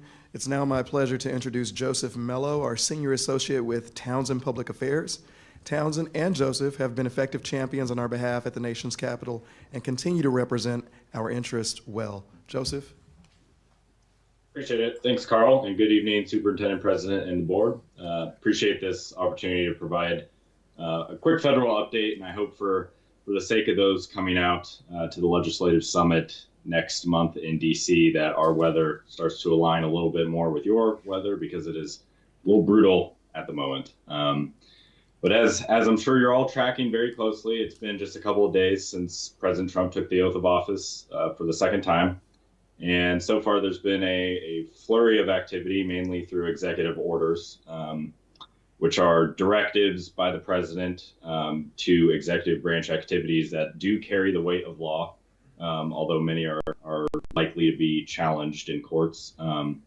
Not much is concrete around several of these orders at the moment, as they'll need to be interpreted, implemented by the agencies, and like I said, likely challenged through the courts. But I briefly want to set the stage for the upcoming year and some implications for higher education policy. So in the Congress, we now have a Republican trifecta. Republicans control the House, the Senate, and the White House. Tim Walberg of Michigan is taking over as the chair of the House Education and Workforce Committee. He's previously supported legislation to expand Pell Grants to short-term training programs. He's also indicated a desire to focus on providing alternatives to college. What exactly that may look like is uncertain right now. And in the Senate, Bill Cassidy of Louisiana is replacing Bernie Sanders as chair of the Health, Education, Labor, and Pensions Committee. Mr. Cassidy recently stated that addressing anti-Semitism on campuses will be a major priority of his. But much of the work of these two committees in the previous Congress has been bipartisan. They didn't get a lot over the finish line. The last Congress was unfortunately one of the more unproductive in history. And we may see a similar scenario moving forward this year, with such tight margins in the House and Senate, there's not a lot of room for error for House and Senate leadership to pass their legislative agendas. But currently, however, there's much unfinished business from the last Congress, fiscal year 2025. Funding was not finalized, and there was a continuing resolution that pushed this deadline to March 15th. So if government funding is not wrapped up by then, there will be another looming government shutdown, although all indications point that there should be a resolution this time by the deadline date of March 15th. And this will be the legislation that ultimately includes LBCC's current pending $1.5 million earmark for the Child Care Development Center improvements that we've been working on in the past year. Hasn't been signed into law yet, but it is unlikely and won't be stripped out by the end. So we look forward to that being finalized and getting across the finish line. And before the continuing resolution was passed and signed by then President Biden, it did originally include a reauthorization of the Workforce Innovation and Opportunity Act, also known as WIOA. For folks who may be less familiar with this, WIOA is the largest single source of federal funding for workforce development activities. The bill was a top priority of House and Senate education leaders, and they reached an agreement kind of at the 11th hour, but it wasn't. It ultimately was stripped out of the continuing resolution negotiations, and so didn't make it across the finish line, unfortunately. The bill had several changes to WIOA. Some of that was increased funding, updated priorities to include trends around automation, AI, and future workforce needs, streamlining service delivery, reducing administrative burdens, a lot of different changes that would really improve WIOA overall. So that's something that we look forward to working on in the 119th Congress, and hopefully it picks up some steam. Some education leaders in the House and Senate have both made remarks on WIOA in recent committee hearings. So hopefully it becomes a priority moving forward. Unfortunately, like with almost every federal program currently, it may be the target of the spending watchdog group known as DOGE, the Department of Government Efficiency, led by Elon Musk. This is not an actual department, but it's more, operating kind of as a think tank that's supposed to provide a report to Congress and the president on recommended cuts. So we'll monitor that closely to see if education is a top priority within that group. Also wanted to highlight a few other items that did not become law last Congress, but saw a lot of action and maybe picked up again. One of those is the Bipartisan Workforce Pell Act. And this bill would provide opportunities for students and workers looking to gain skills in high demand fields by allowing Pell Grants to be used towards that. Also the Tax-Free Pell Grant Act. As of now, Pell for tuition is not taxable, but other expenses related to the cost of attendance like equipment or transportation or child care is considered unearned taxable income. So that bill would change that. So those are just a couple items that we've advocated for previously and hopefully see some action moving forward. Moving forward to key issues in the 119th Congress more broadly, tax cuts and the Tax Cuts and Jobs Act previously passed by the previous Trump administration in 2017 is going to be a major point of contention moving forward. This could be an opportunity to include the Tax-Free Pell Act within it. And so that's something we're exploring and having discussions with members of Congress. Budget reconciliation, you may hear this word tossed around a lot. And this is a mechanism that allows for expedited passage of budgetary packages and bypass the Senate filibuster. So the previous Trump administration used this for their tax cuts. This was a mechanism used to pass the Inflation Reduction Act. And currently, President Trump and GOP leaders are discussing a path forward on using budget reconciliation, and it's likely to focus on a mix of border security, immigration, energy, and tax policy. Also want to highlight some regulations quickly. Mr. Biden and his administration used executive authority extensively to progress many of his higher ed initiatives. Most of them were consistently held up in court, and now the Trump administration is expected to roll back most of them.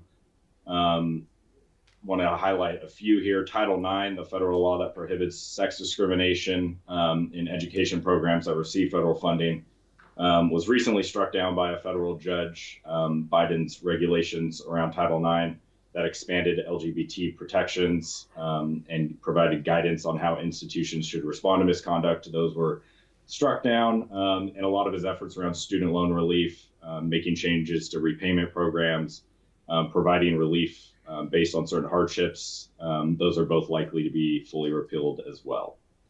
But generally speaking, one of the major focuses is advocating for full appropriations and funding levels of key programs, from basic needs services to minority serving institution grants to strengthening community college grants. A lot of different programs at community colleges, and I know Long Beach Community College has utilized. Looking forward, the best case scenario, frankly, is advocating for level set funding, and that means no additional cuts. There's a lot of talk on Capitol Hill and an appetite for cutting bureaucracy and federal spending. So best case scenario is advocating for just steady funding from last year's funding levels. And lastly, I want to end on the topic of Dreamers and DACA. We're obviously all very extremely concerned about this. There's not much to update on the moment. President Trump has given a lot of mixed signals on this issue. He's previously tried to repeal DACA. The Supreme Court shot that down. But in recent months, he's indicated that he's open to exploring ways for Dreamers to remain in the country. So take that as you will. You know as well as anyone that President Trump is non-committal on a lot of issues. So that's something we'll be continuing to monitor and advocate for. There's also been a flurry of executive orders that have been issued in the past couple of days, and I'm happy to go into some more detail on any of those or provide a report after this as well. So that concludes my report. There's a lot going on in Washington, D.C., and I look forward to meeting the folks coming out here next month. Thank you. Thank you, Joseph. Thank you, Carol. We're fortunate to have such dynamic, well-connected, and responsive folks working on our behalf in our state and nation's capital. Mr. Board President, these broad policy positions enable staff to respond nimbly to new and changing legislation between meetings of the Board of Trustees, while maintaining the Board and Trustees' prerogative to provide direction and discuss these matters and vote to give us further direction on legislative matters at the regional, state, and federal levels at any of your meetings. Mr. President, Mr. Board President, thank you for your consideration. We respectfully recommend that the Board of Trustees approve the proposed 2025 federal and state legislative agenda, and also keep in mind that there are pending federal and state priorities coming towards us from the ACCT and CCLC. That concludes my report. Thank you. Thank you so much. I really appreciate the updates, both from Sacramento and DC and from the college. Several board members, and myself included, were interested in additional policy information and positions that the college takes in the capitals. And so this is, appreciate this is very responsive to what conversations and questions I've heard from other trustees. At this time, this is an opportunity for question, discussion. Each trustee has up to 5 minutes. They don't have to use the whole 5 minutes. But if anybody has any questions or feedback for Carl, Carol, or Joseph, please raise your hand to be recognized, because I cannot see everybody. All right, I had Trustee Zia first, and I'll go to Trustee Malulu. Trustee Zia? Thank you. I really appreciate this report, and I like the incisive details. I am interested in learning about the protective orders that you talked about, Joseph, perhaps at a later session. Sorry, this audio's intermittent. I'd like to learn a little bit more about the granular details and what kind of protections we may have in place, but that may be more prudent to traverse that terrain in the future sessions if it's the desire of the board, or if it's something that we can get a report on in subsequent meetings. But great report, good job, team, and I look forward to working with you and getting more details. Trustee Malulu? Thank you both, Carol and Joseph. I also appreciate the robust reporting that you do to give us our legislative updates. Carol, I look forward to seeing you this weekend, and Joseph next month. I am particularly interested in what the status of the workforce development bills are. I know that it's mostly a national federal bill, but I'm also interested in what's happening at the state level. A lot of the work that I'm doing revolves around skilled workforce development, projects that we're working on with the Labor Center here at Long Beach City College, as well as in the community. So every trustee has their own passion. I know that student housing is also important to some of us, as well as including other community partners in the work that we do. So for me personally, I'm always, I pay a little bit more attention to skilled workforce development. So I always appreciate when you can include that into your report. Thank you both, and keep up the great work. Great, thank you so much. Any other trustees? Vice President Morton. Thank you to Carl and Carol and Joseph on the very robust summary. I too am very interested in some of the legislation and the support and expansion, specifically the support and expansion of the College Promise. I'd love to hear more about that and be following that very closely, as well as the support of the college and the career access to pathways, partnerships, and dual enrollment. So looking forward to hearing more about those, and I look forward to speaking to you both when we come to Sacramento this coming weekend and in Washington in February. Thank you. Thank you, Dr. Morton. I'll wrap up. We do have a few students here in the audience, and I only have 2 engineering degrees, so a quick question for both of you.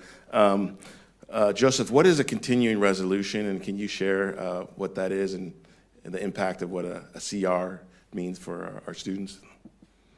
Yeah, continuing resolution. So every year, it's Congress's really one main job is they have to fund the government. And that deadline is normally the end of September. They almost always go past that deadline. And when that happens, they have to pass what is called a continuing resolution. And basically what that does, every version can look a little bit different, but it allows the government to essentially remain open, and the funding levels that were previously agreed to on the fiscal year prior are essentially extended for a determined amount of time. Sometimes it's a month, sometimes it's 3 months. So when Congress is not able to agree when it comes to appropriations, and there's a million different reasons why that can happen and why negotiations can get delayed, they pass what's called a continuing resolution just to buy themselves a little bit more time. So it's separate from a normal bill, and it just allows the government to remain open and avoid a government shutdown, which can have a wide range of effects on all different operations of the federal government. So it's something that we see almost every year, and it always keeps us on our toes. So we're likely to see another one this year at some point. But I'm confident that FY25 will be wrapped up by this this current continuing resolution of March 15th. Great, thank you. And Ms. Gonzalez, I spent some time in Sacramento, but what is a spot bill? Yeah, so because the legislature just recently started in December, a spot bill is a vehicle essentially for legislators to introduce some language related to a topic that allows them to hold a bill number as a vehicle for future legislation. And so it's non-substantive in nature, barely changes any bill language. It's usually just something to hold for future legislation as they meet the legislative deadlines. Thanks so much. I know there's a political wonkyism out there that we say things and make acronyms, and it's good to share. So thank you. 2 questions for each of you.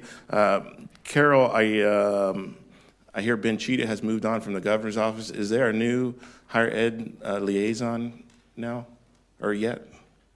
Not officially. Michael Weofe from his office has been supporting the education secretary, but there hasn't been an official person appointed to that portfolio.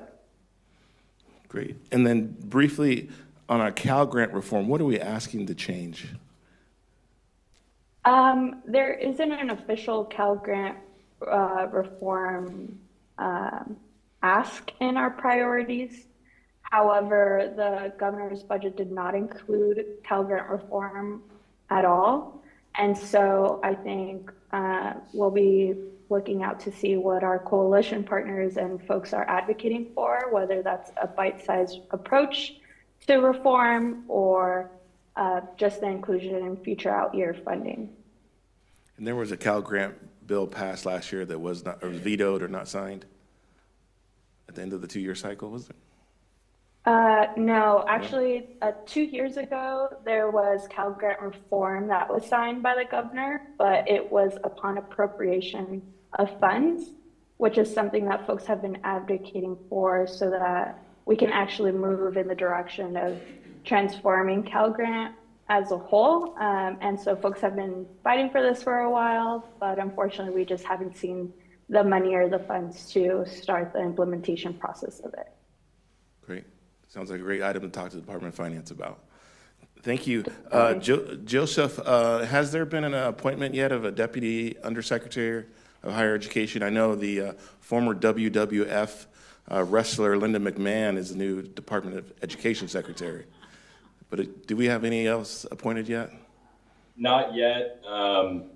Yeah, as you said, she's been chosen by President Trump. There hasn't been a hearing scheduled for her nomination, and there hasn't been any other positions that I'm aware of currently filled. I'll double check, but I don't think so at this moment. Okay. And then lastly, I know Pell Grant reform was on the ACCT priority list, and last time it was reformed was the removing the incarceration requirement. If you had a felony, you no longer were eligible, was removed. What's the next Pell Grant reform request or thought process? Yeah, so I think there's three main Pell Grant priorities. One of those, obviously, every year is to increase the maximum Pell Grant, something that hasn't been done in multiple years. So that's always a priority that we fight for. Or just keep it at a level set funding there. And two other ones are around workforce Pell. Mentioned briefly earlier that it is not allowed to be used currently for short-term training programs. And so a lot of community colleges are very interested in expanding the Pell Grant for this use specifically. There's been a couple different bills introduced both in the House and Senate that get at this. They differ in some ways, depending, the length of the course and the total amount of funding provided for that. So there's little differences that still need to be worked out, but that's one issue. And then the other Pell Grant issue is around the tax issue that I briefly mentioned.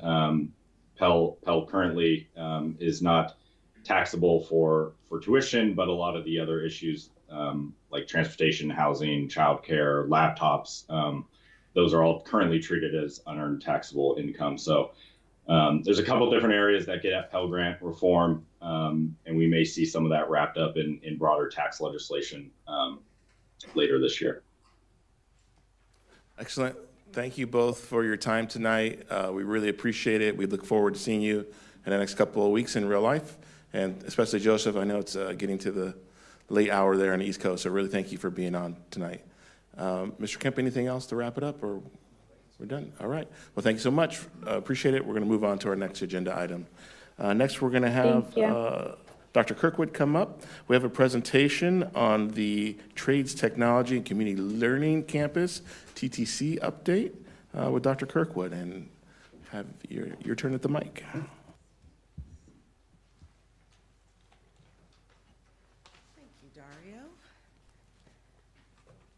Good evening, Board President, Vice President, trustees, colleagues, and those in attendance and those who may be watching.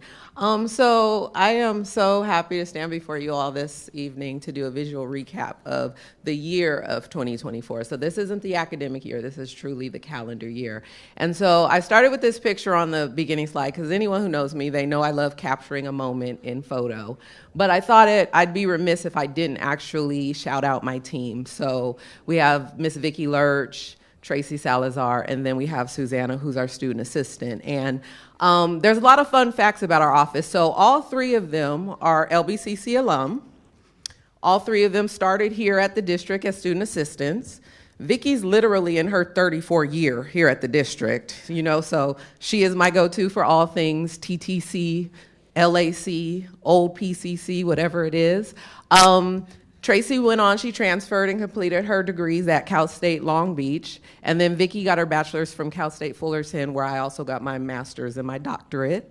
And then Susanna transferred on to Cal State Fullerton. So there's a lot of convergence in our office. And I really like finding commonality amongst the folks I work with. And so I had to shout them out because when I'm elsewhere, they're holding the campus down. And the unique thing about the campus here is our administration building truly is where we get a lot of foot traffic. People come into the office, they're seeking support, and I can truly trust them to be respectful, responsible, and competent in the way they serve the campus and the community. And so I just need them to know I appreciate them, and let's keep being great.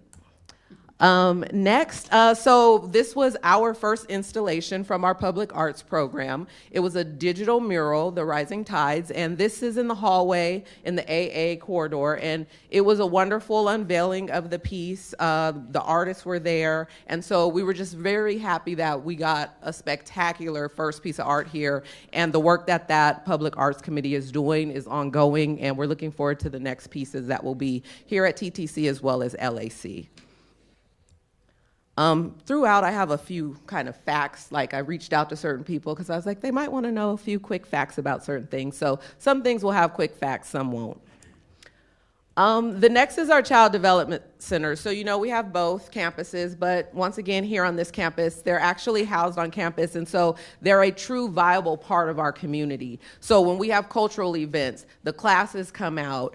They did like a scavenger hunt for the holidays, and the AVP office was one of the locations where they came to find their gingerbread man, right? They do wonderful events. As you can see at the top left, that's one of their promotion ceremonies. We had Congressman Garcia on campus, and so you see that there. And they do the Harvest Festival, the Touch a Truck, which I think is pretty awesome. So they have different vehicles, and they allow the kids there to experience the different types of vehicles, sit in the chair. They've had from fire trucks to mowers. It's like a really great experience for the kids. And so a few of us do reading regular too at the campuses. And so that's also great to engage the community in that way. So shout out to them there. We have students. This is a lab for our students in early education. So they're there learning while they're also serving the students of the community. And so it's a great program. Next. So we have this, I wrote this down. So the Greater Los Angeles New Car Dealers Association annually gives $1,000 tool scholarships to some of our students. So this is the actual scholarship event which we had. We had 5 students from our automotive and our CAJC students were both in attendance. And so there's a lot of work that happens, but one of the things that was great about this is I was able to hear from him, and he said like within the automotive industry, and so we're talking like at dealerships, not just like the automotive technicians, like front office, et cetera, there's like somewhere upward of like 6,000 unfilled positions in the state of California. And so allowing students to have information like this is so important. And everything that I chose to highlight here is really how we collaborate with the community. We have a board that is very committed to keeping the community in the community college. And that's what I love, and I think we take great pride in, is that we are intentional in the ways in which we collaborate to serve the community, but also to work with the community. And so this is one of those examples of folks in the industry that are invested in our students in multitudes of ways. And so it was a great event. I had a good time attending that. So our high school educators conference, and so this is our dual enrollment conference. We literally brought in, I reached out to, I had Vicki reach out to Lupe, and we had 123 high school educators. This was inclusive of administrators, counselors, college and career specialists, and they represented 44 local high school partners. So this program is growing, they're doing amazing work, and so there were 5 academic program spotlights, 8 student services workshops, and 30 academic affairs and student services programs participated in the resource fair. So shout out to our departments who show up to ensure that folks know what we have here and what we're offering. It's greatly appreciated and it's so important. And so the next slide, International Tamales Festival. So this is another example of another collaboration. And it was a wonderful day. Trustee Malauulu at that time, she was board president, she spoke wonderfully on behalf of the campus. She really talked about our programs, what we offer. And so it was a great time. They even had Lucha Libre. Wrestling, I don't know about y'all, but when someone said WW, not for the Secretary of Education or whatever, but we are like diehard WWE fans. And it was a full-on exhibition in the parking lot. It was amazing. We thought we were leaving, and then we saw, and then we had to stay. It was so good. So it was a great time. And so this just goes to show, though, we reached out to Jay and the events team, and we have had at TTC, there have been 148 total events in the year of 2024. 125 of those were LBCC specific. So kind of like when Shamanique was talking about ASB After Dark. So some of them are ASB events or cultural celebrations. Department meetings are held here, as well as like our Better Breakfast. But we also had 23 external events to campus, and that includes like Lunar New Year, the Tamales Festival. This is a voting location, city meetings and training. So we truly are a location in which the community seeks to come, and they have nothing but great things to say when they come to the campus. And so that's one of the events. Here's another one. This is a wonderful partnership. Like we have the campus community that donates toys. We have industry folks that donate toys. Different elected officials came together, and this event is spectacular. This team of folks, they come together and they literally transform GG 238 into this winter wonderland, and it's just amazing. The kids love it, the parents appreciate it, every child gets 2 toys. It's really an opportunity for the community to come together, and so we always have a great time there. And then the 75th anniversary celebration. I mean, what can we say? Once again, thank you to everyone that came together to make that happen. I couldn't call out everyone because I'd literally be standing here all day calling out everyone. It truly was a campus endeavor. Everyone came together and it was fabulous. It's estimated we had around 1,400 people in attendance. It was an amazing event. I'm still hearing from people who attended the event, because if we don't think these events actually garner enrollment, they do. Folks that met me at the 75th, they made it a point to come and say, I'm here, I registered for classes, I brought my daughter is now here. So the work that we're doing does matter, and the community is responding. So I know we work hard, and I know sometimes it can feel a little daunting for those of us who are boots on the ground, but just know that our efforts aren't in vain. They really are reaping the benefits that we're hoping for. And then campus renovations. Shout out to Cheryl Williams, who's in the building.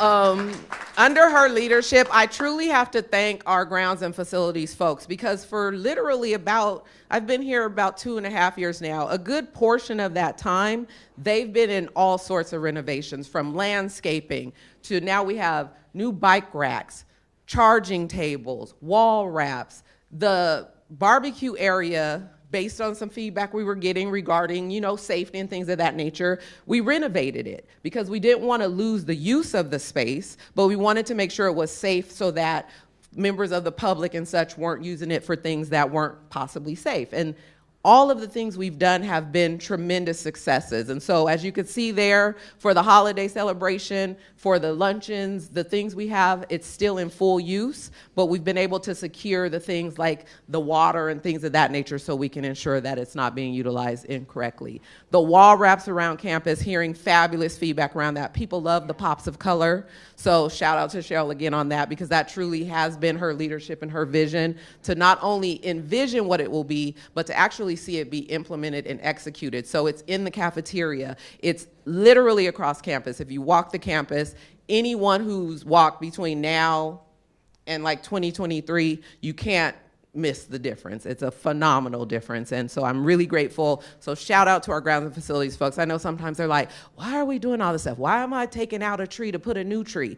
But it really does matter because students are feeling it. They're seeing it. And they see that we're hearing them and we're honoring the feedback. And so thank you to the board and thank you to Dr. Munoz for his leadership, because you all actually empower us to respond to students and the feedback we receive. So it's really appreciated. And then rebranding, as you know, we did the new name identifier, so Trades, Technology, and Community Learning Campus. We were able, through the support of VP Madrid and some of the things, we were able to get specifically branded canopies for this campus, which also helped our events and our facility staff, because now they're not bringing canopies back and forth through campuses and stuff. So it really has streamlined some of the ways in which we do things as well. So thank you all for that. You can kind of see our signage, and we're just getting started. We really are. And so anticipated projects for 2025, so that's this year. We're working on the TTC webpage with Carl and his team. We want a specific landing page, so if people want to know all things TTC, they can find it without digging through. Phase 2 completion is anticipated for this time as well, hopefully the next couple months. We were able to tour that earlier this afternoon, and it's looking great. I think everyone's going to love it when it opens fully. We're also student parent center and an interactive teaching lab that will also both be housed here on campus. And so these are really exciting things. It's responsive. I was at also the JFly when Trustee Intuck was, Board President Intuck was speaking. I was there also last week, and there was a student that asked very specifically, is this college open to supporting neurodivergent students in different types of ways? It felt so good to be able to say, as a matter of fact, yes, we are. And these are the things we're doing. And so that's what I love about this college is we are not only responsive, but we are timely in our responses, or at least we strive to be. And so lastly, that's it. Thank you. Thank you. Thank you, Dr. Kirkwood. I'll open the floor to trustees. Please raise your hand because I can't see everybody. I got Trustee Malulu and then Trustee Baxter. Trustee Malulu? Yes, Dr. Kirkwood, thank you so much. I love your enthusiasm. I love your passion. I love your team. I love everybody that you work with, everyone who pours their heart and soul into making this campus the special place that it is. It has come a long way. I remember when I first got on the board, there were people who worked at Long Beach City College who had never been to this campus.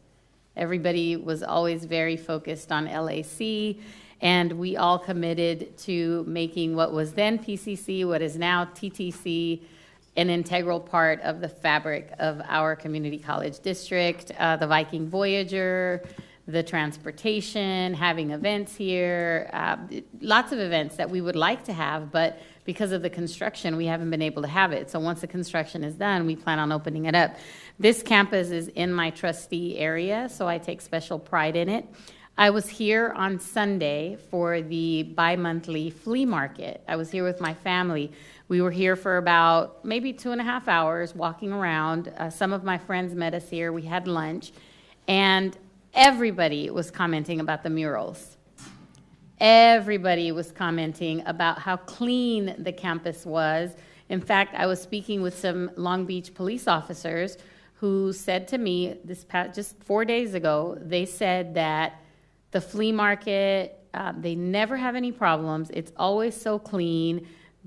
Everybody who attends is so respectful. They're so, it's a fun Sunday. It's a fun day. We get people from all over. We get people from the Bay Area, from Arizona, from Las Vegas, who drive in for the flea market. We have hundreds of vendors, and we have community people, because of the community that we serve, who walk over on Sunday. They might not have cars, but they'll walk 5 or 6 blocks to get here. They shop, they eat, they do whatever some of the activities are. This past Sunday was Puppy Day. So we had a lot of puppies on campus, and at the end of the day, I saw people picking up and cleaning up after their pets because they took that much pride in this campus, in this community. So thank you for the work that you do. I appreciate it. I appreciate the work that everybody on this campus does. I think that the true benefactors of your effort are our students. I think that our students are the ones who are starting to realize what a special place this campus is, taking more and more classes. And you could see it by the age level of the students who are enrolling in some of our career technical education classes, where it used to be a lot older adults, now we're getting a lot younger students. So I think that's a reflection of the effort that we're doing. So thank you, and please keep up the good work. Thank you. My pleasure. Thank you, Trustee Baxter.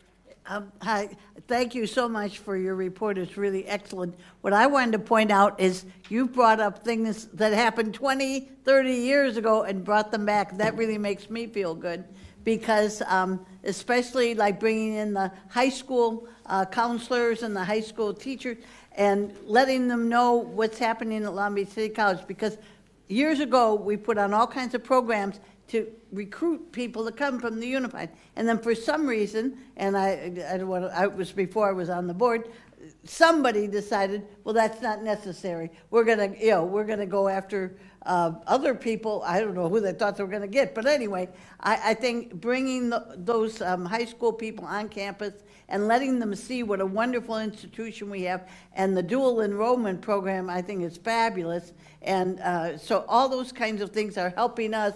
And it's because we have a history of this. So thank you very much for bringing it back. Well, shout out to Dr. Corral and his team, because, yeah, that's Dean Delatorre, Lupe. Like, yeah, they do a fabulous job. I just got the privilege of sharing it because it happened here on the campus. But, yeah, no, our teams are phenomenal. We're doing, like, legit work for sure.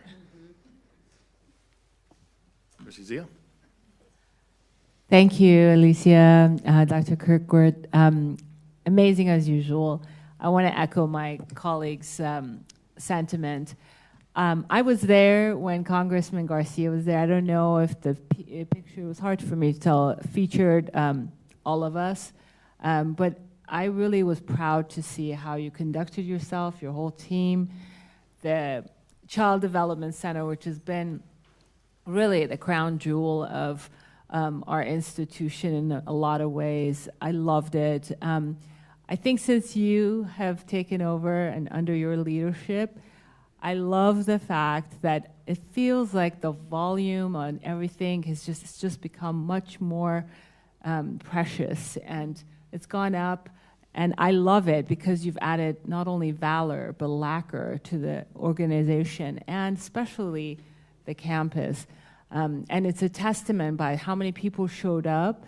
Of course, it's a team effort, but it says a lot about your leadership, and I want to commend you. Keep up the good work. We need the love here at the campus. This has always been my favorite campus since 2014. I'm sorry, LIC folks, but it just feels more down to earth. This was the first time, the first student that we noticed that was unhoused was on this campus.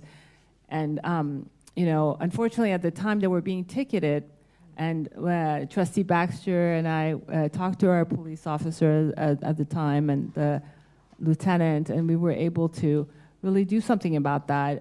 But it's a safe space. That's what I love. And it's been continued to be created that way and grown that way, and I appreciate that. So keep it up. And we certainly welcome and love the enrollment, and I look forward to supporting you and your team and this great institution in that regard. Thank you. Great report. Thank you. Thank you. Dr. Morton? Thank you. All right, I just would say thank you for putting the college on the map here. Remember when we had the White House cybersecurity director visit us last summer, we were at LAC and she came here because the Google map brought her here and she didn't know there was a difference. So it's good to be clear in the delineation that there's two campuses. You guys remember that. And then for me, it's like, yes, keep making this the dual enrollment epicenter of the city, because this is where students should be coming in high school. Instead of taking AP classes or honor classes, take 3 unit classes here that you can transfer to any university in America for free. There's no cost for any high school students, and I think that might be an enrollment strategy to even get students outside of Long Beach Unified who want to come to a great school and be able to, you graduate at 18 with an AA degree with no student debt, you got to go to work, now you're going to get paid a little bit more. Or if you want to go on in 2 years at a younger age, you can have your bachelor's degree. It's a really powerful economic tool, and so it's great to hear we're doing a dual enrollment, having folks back, and I hope, I'm planning that we do more dual enrollment here. I'm sure we will. We had actually dual enrollment students participate at the King Day Parade on Saturday. Right. I met them, and her plans, and to hear it, Dr. Douglas and I were talking about those moments where you're like, that's why we do this. That was one of those moments for me, like, that's why I do this job. So, I mean, we'll continue to do, because it's what we do. But thank you all. And lastly, when I was a student in the 1990s, when I was a teen parent, I brought my daughter to the Child Development Center in the 90s. I don't know if you guys were even born then, but it's great. No, just our students. The students we were talking to last Friday, they're like, oh, I was born 2003. And I was like, oh, my goodness. But,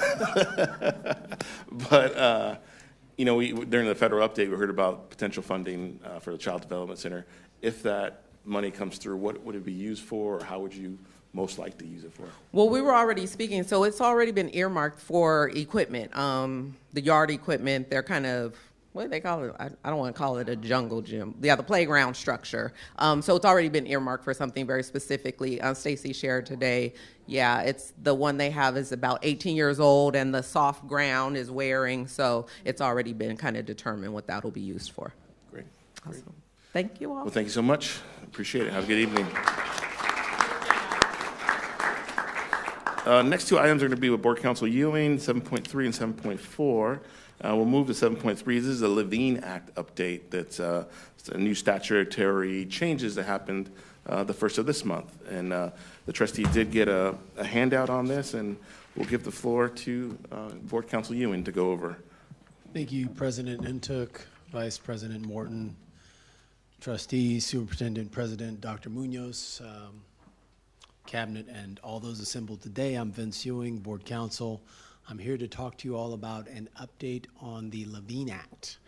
The Levine Act is a statute that's administered and enforced by the Fair Political Practices Commission. Essentially, the idea behind the statute was to prevent pay for play or stratagems that were used by people throughout the state of California to gain an advantage over other members of the public who typically, you have a scenario, we have a vendor who has potential business before the elected body or the appointed body, and they give some money to the elected official or the appointed official in exchange for that person voting for a contract for that particular vendor. So in order to prevent that from happening, the state legislature decided to implement the Levine Act. The key changes that happened for 2025 are there's an increased contribution limit. So what you had previously was $250. That's been now increased to $500. And what that allows the person to do is if they contribute up to $499 or not, they're not subject to the Levine Act. And also the contribution, if it exceeds $500, what that does is that triggers the conflict of interest provisions in Government Code Section 1090. So what that means is the elected or appointed official would then have to analyze Government Code Section 1090 to determine whether or not they have a conflict of interest, and if the thing or the contribution led to that vendor coming before the elected or appointed official and then voting on a contract for that person. So if you contribute a dollar amount that exceeds $500 or $500, $501 or more, then you automatically trigger the conflict of interest code section, Government Code Section 1090 provisions. The elected or appointed official then has to do that analysis, and what the next step that you'd have to take then would be, then you would not be able to participate in that vote on that particular item, and you would have to report it to the Fair Political Practices Commission. And if you don't, and someone finds out about it, then they blow the whistle on you. Then the Fair Political Practices Commission is then coming after you with an enforcement action, going, "Hey, wait a minute! You voted on this contract, and so and so donated $750 to you, and that vote led to an award of the contract. You violated the conflict of interest provisions, and you violated the Levine Act." And so in order to prevent yourself from getting into these situations, you want to monitor how much money you receive from persons who might potentially come before you for a government contract. And so that pertains to city councils, counties, city colleges, and school boards. In addition, the Levine Act also extended the period to cure. So if it's brought to your attention that you might be disqualified because you received a contribution of over $500, you're given more time to cure that contribution by giving it back. Say, hey, I don't want this money now. I'm gonna vote on this item, so I don't want your money. So the period of time used to be 14 days, now it's 30 days. So that period of time to cure the error, and it does happen, is now been extended to 30 days. In addition, there have been some clarification in the definitions in the Act. One of them is the definition for an officer. And so an officer is any item that's pending before the elected or appointed body in which the officer is a member. That would be you elected officials or appointed officials. That officer knows that the contribution is pertaining to something that is coming before them that's within their subject matter jurisdiction. Again, the scenario I use is a vendor who wants a contract before Long Beach City College contract. That person donates X number of dollars to you, and then that item comes before you for a vote. As an officer, you would have to be aware of the amount of contribution and the item coming before you for a vote for a contract. And there are certain contracts that are exempt. That's one of the other changes in the Levine Act, and that's contracts that are valued under $50,000, contracts that are competitively bid that have to be awarded pursuant to the Public Contracts Code to the lowest possible bidder, labor and personal employment contracts, and contracts where no party receives financial compensation, and periodic reviews and renewals of development agreements and competitively bid contracts unless there are material modifications to those contracts. And then lastly, the exemption for legal advisors, persons such as myself, or county council, general counsel, city council, and so forth. We're exempted from the definition of agency officer. So if, again, a potential vendor donates money to one of the honorable trustees and a contract is coming before you simply because board counsel or general counsel or city attorney advises you on that particular matter or the matter that you're going to vote on, we've exempted ourselves from application of the Levine Act. It's funny how that always happens with certain people, but that's reality of the change. The Levine Act is that legal counsel have exempted themselves pursuant to this recent amendment, thanks to thanks to copious lobbying done on our behalves. I say that jokingly, but the reality is the legal advisors are exempted. The act is really targeted at elected officials, appointed officials, and that's and these are, again, the act is administered by the Fair Political Practices Commission. The Fair Political Practices Commission also administers the Political Reform Act and the regulations that are adopted pursuant to that act, and there are several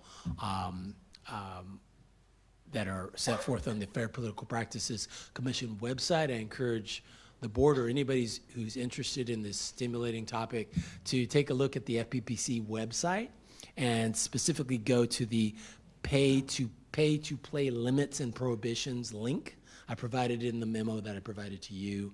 And if you go to the FPPC website and you look at the pay-to-play limits and prohibitions, you'll get a very good understanding, a better understanding of what the FPPC is doing with respect to enforcement and the types of cases that they're looking at, not only in the past, but prospectively. So that concludes my update on the Levine Act. If you have any questions, I'm here to answer them. This time we can take questions from the board. Any board members? I see Trustee Zia. Thank you for that scintillating presentation. I do think it is stimulating and seductive intellectually, namely because there are so many nuanced points that you covered. One is you said competitively bid projects like low bid projects. Is that also inclusive of, because we do a lot of design bid build contracts at the college, so is that also included for design bid build projects? And that's one question. I have more. And then on the lawyer exemption, and I'm sorry if I'm not as intellectually frustrated as a lot of you legal professionals. What does that mean? Like, so if a lawyer contributes to an elected official, are they exempt? I don't understand that. Or is it still viewed as the same kind of contract as any other contract? That's the second question. And the third question is this retrospective as well? I know you've covered this before, Vince. I may have been forgetting this, but how far does it go back from like when a contribution was made? Is it a year, or is it just indefinite? And then is it also prospective in perpetuity? That's it. I promise. Sure. Thank you, Trustee Zia. I heard 3 questions. I'll answer them based on the last question I heard. So the exemption for legal advisors, that, no, actually, your last question was the timing of the changes to the Levine Act. And so these changes are effective January 1st, 2025. So they're prospective changes.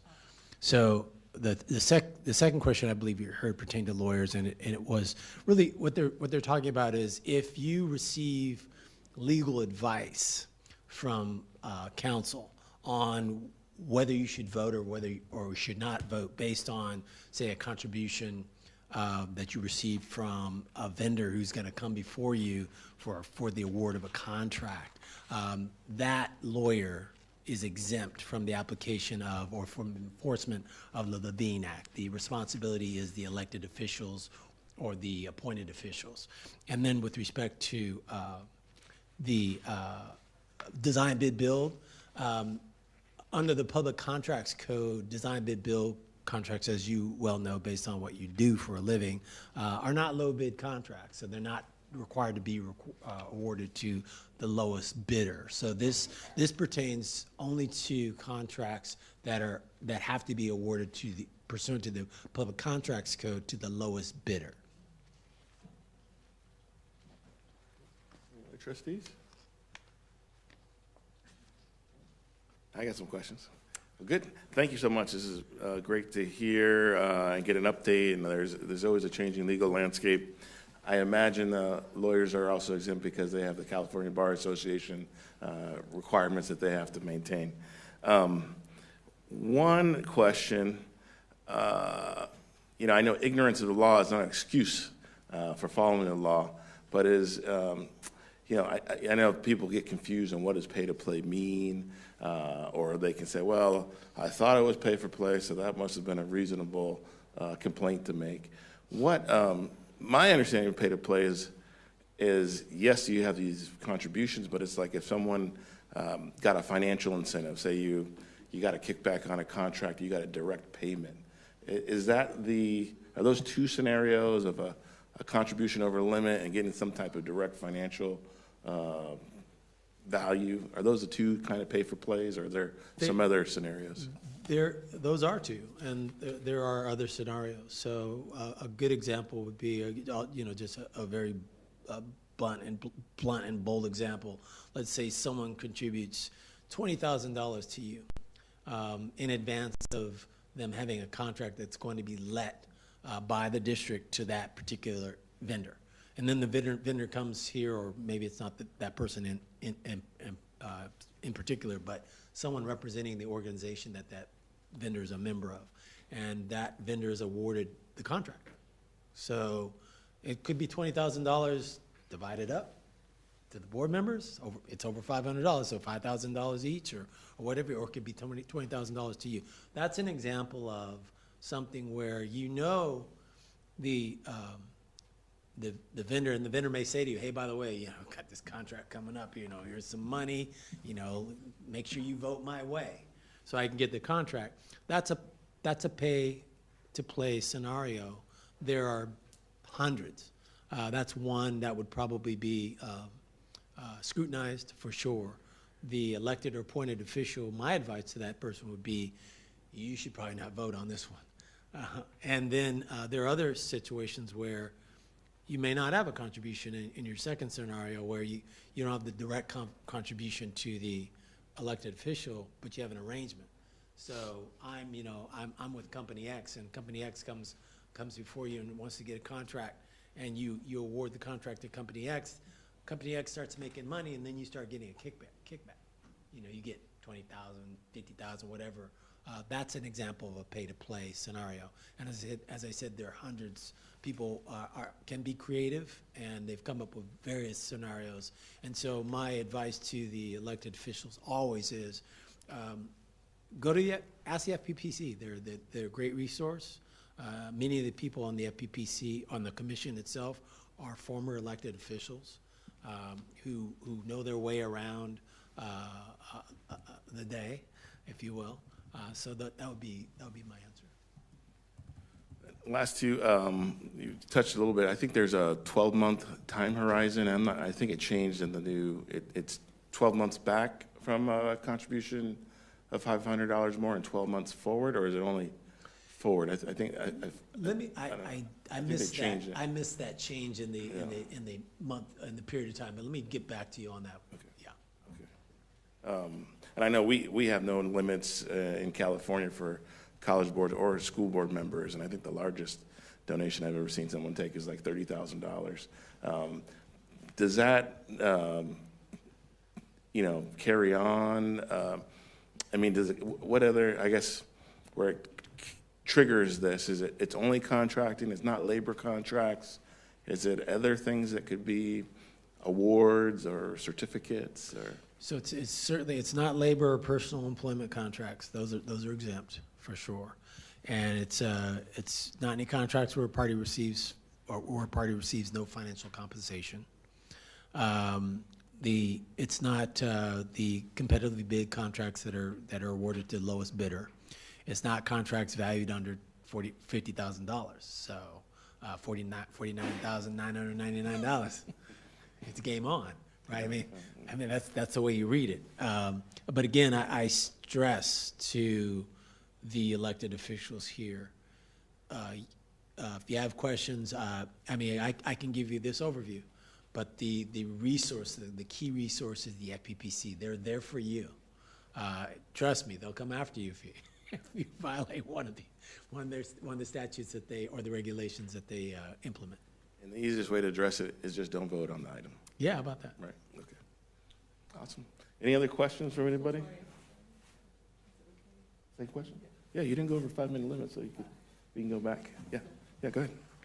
Trustee Zia, one more time. I'm sorry, I failed to ask. You did say about the labor contract. Does that include the community student workforce agreement that we have? And like, for example, if there's a signatory contractor on the community student workforce agreement, are there any constrictions there or any kind of touch points that has been elucidated in the changes or in the law? I'd have to take a look at that contract. The exemption pertains to labor contracts. So if that's by definition a labor contract, that would be my interpretation. I would say, well, the exemption applies to that type of contract if it's a labor contract. Yeah, my understanding, project labor agreements are exempt. Just like a collective bargaining agreement with the faculty or the classified or the Teamsters who deliver food. It would, and it has always been in the law. Yeah. Even the previous Levine Act was only for appointed folks like planning commissioners. There's like planning commissioners in San Francisco who have committees, so you could donate to the planning commissioner and then they could vote. So we don't have that in Long Beach, but other places in the state. All right, you guys ready for the next item? All right, 7.4, Brown Act. Mr. Ewan, the floor is yours. Okay, thank you, President Ntuk.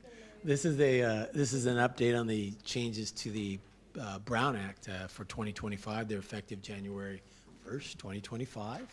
So, well, I won't ask the question, I'll just say it. The Brown Act was actually adopted in 1953.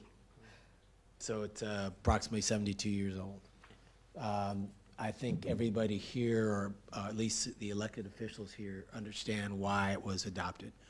The idea was to prevent secret meetings and to allow public access to meetings such as this that are open to the public.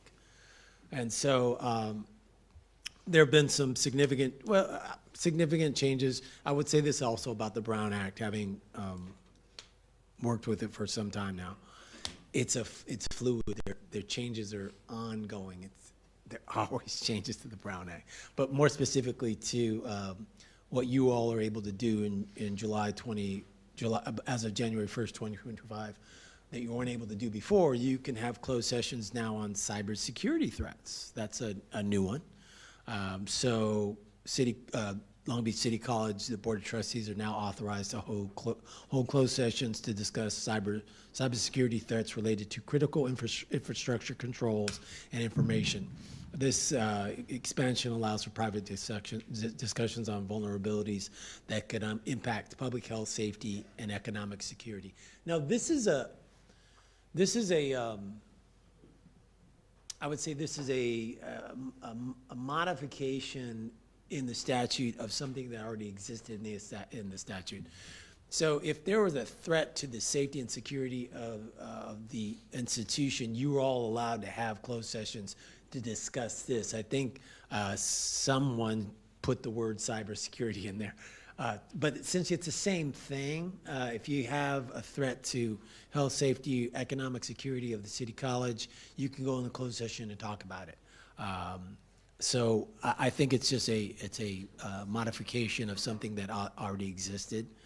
And this is one that the limits on remote participation.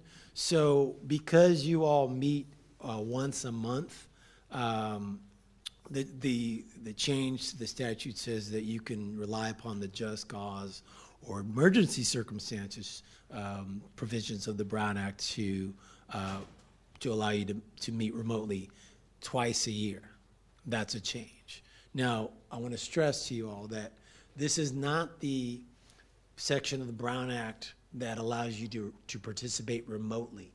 So if you're in Washington, D.C., or you're in Sacramento, or you're in Seattle, or you're in New York, you can still participate in the meeting using that provision of the Brown Act, because you're not saying, oh, I've got a just cause, I'm in Honolulu, or I've got an emergency, I'm in New York.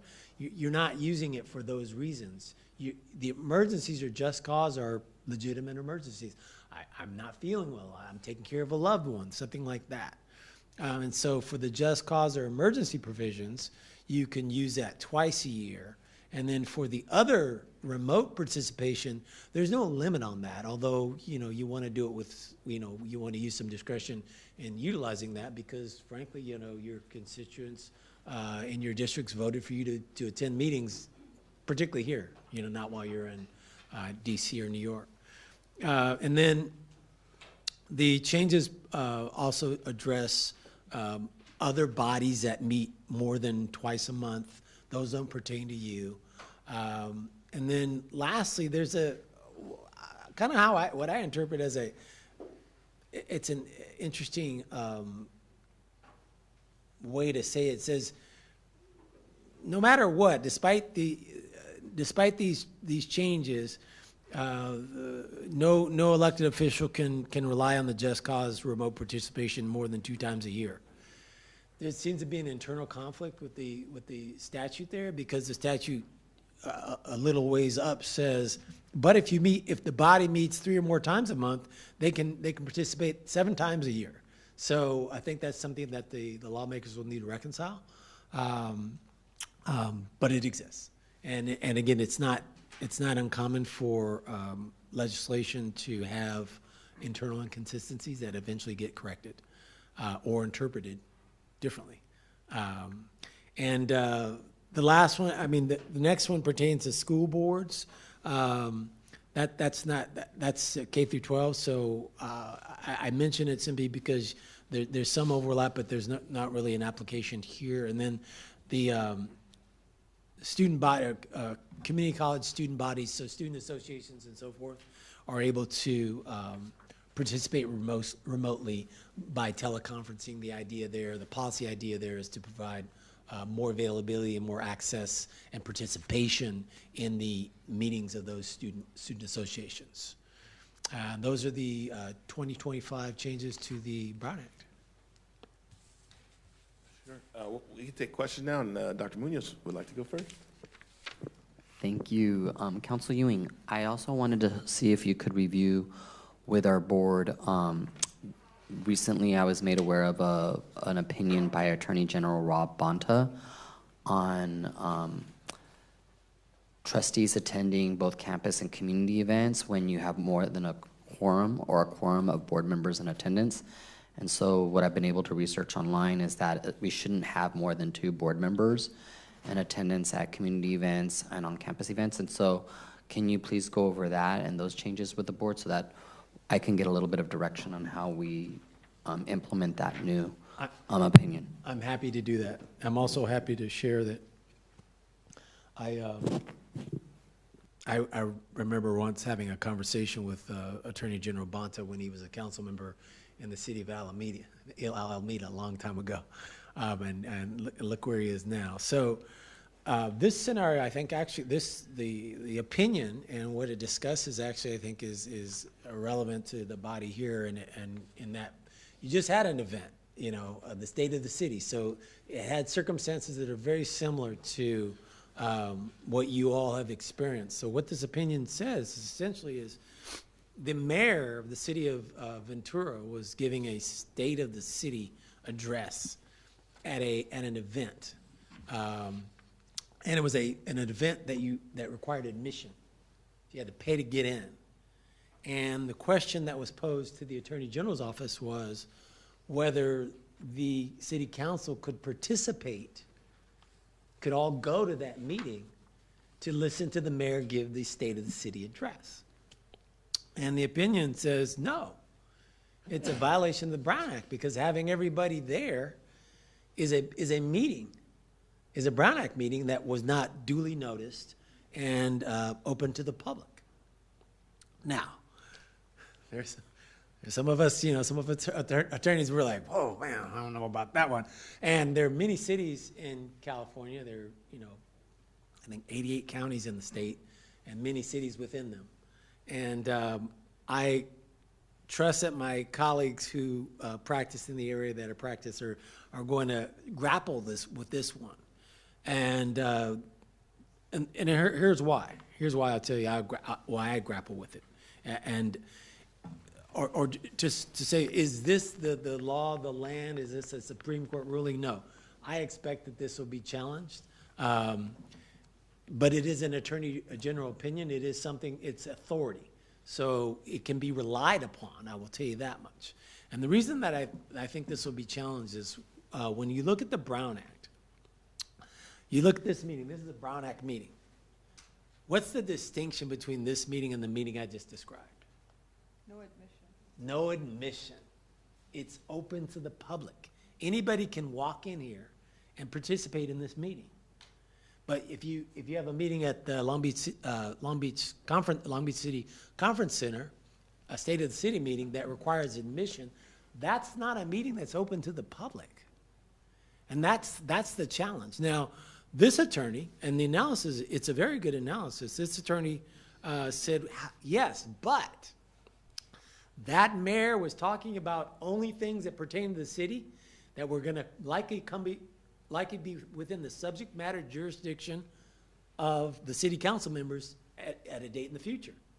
So therefore, that constituted a Brown Act violation because the members of the public didn't get properly notice of the meeting. They weren't able to participate. They couldn't hear the council members deliberate and so forth.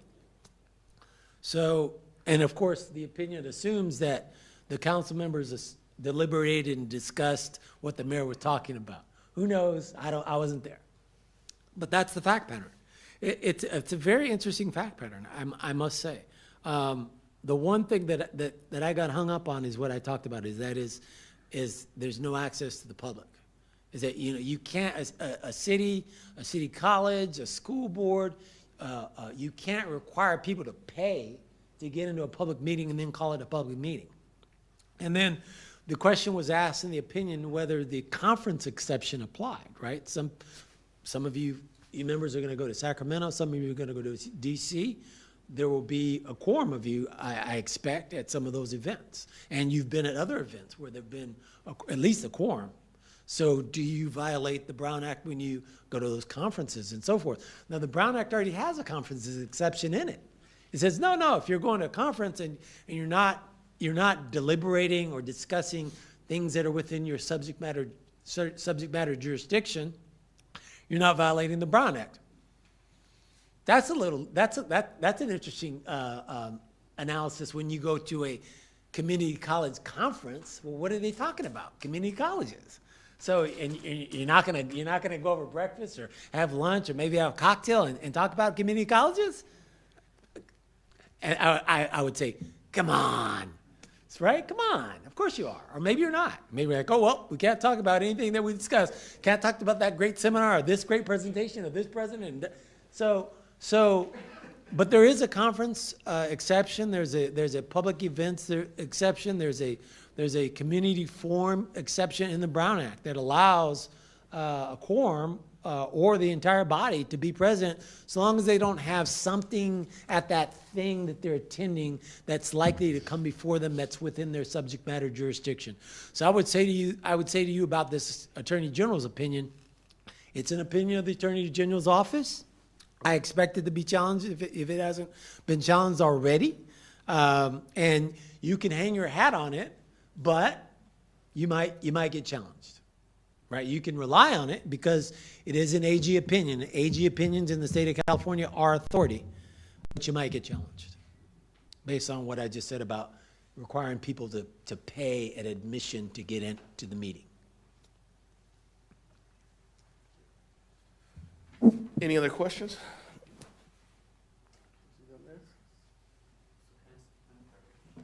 Yeah, follow up, Dr. Munoz? I apologize. I want to be able to get direction from the board to be able to understand. So if I can give some maybe real life examples how this could play out, because at least the way I read this, and there's different law firms that have posted additional opinions online so that I've been able to read.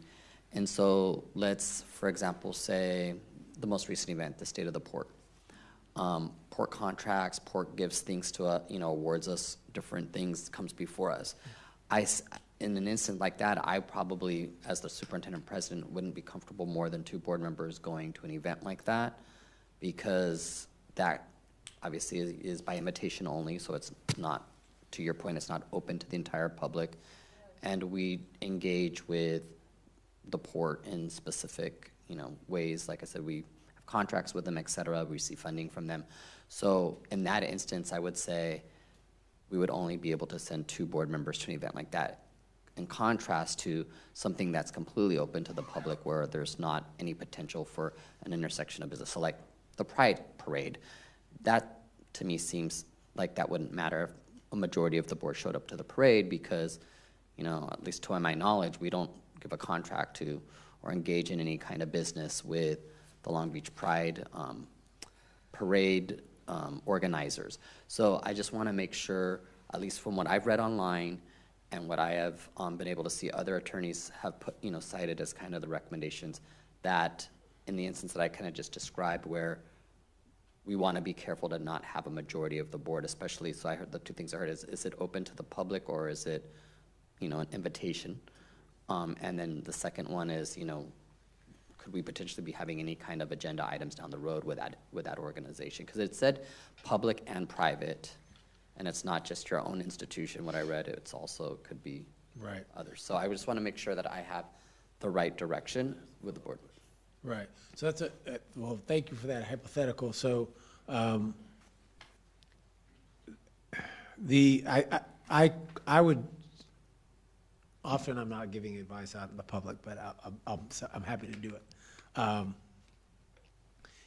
In the instance or the scenario you described, I give cautious advice. So, my advice is, when in doubt, sit it out. So if there's going to be any kind of problems, or you might be challenged, I think it's prudent to in this case, a majority's 3 or quorum's 3, essentially 3 or 5. So in this case, I would say send 2 just to be safe, just to be cautious.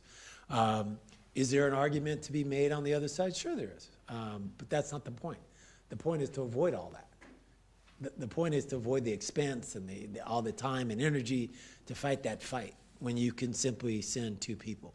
I tend to agree with you on the things like the Daisy Lane Parade or the MLK Parade or the Pride Parade, where you could have the entire body there. I don't expect that you're all going to huddle up at some table and discuss the City College business while you're there.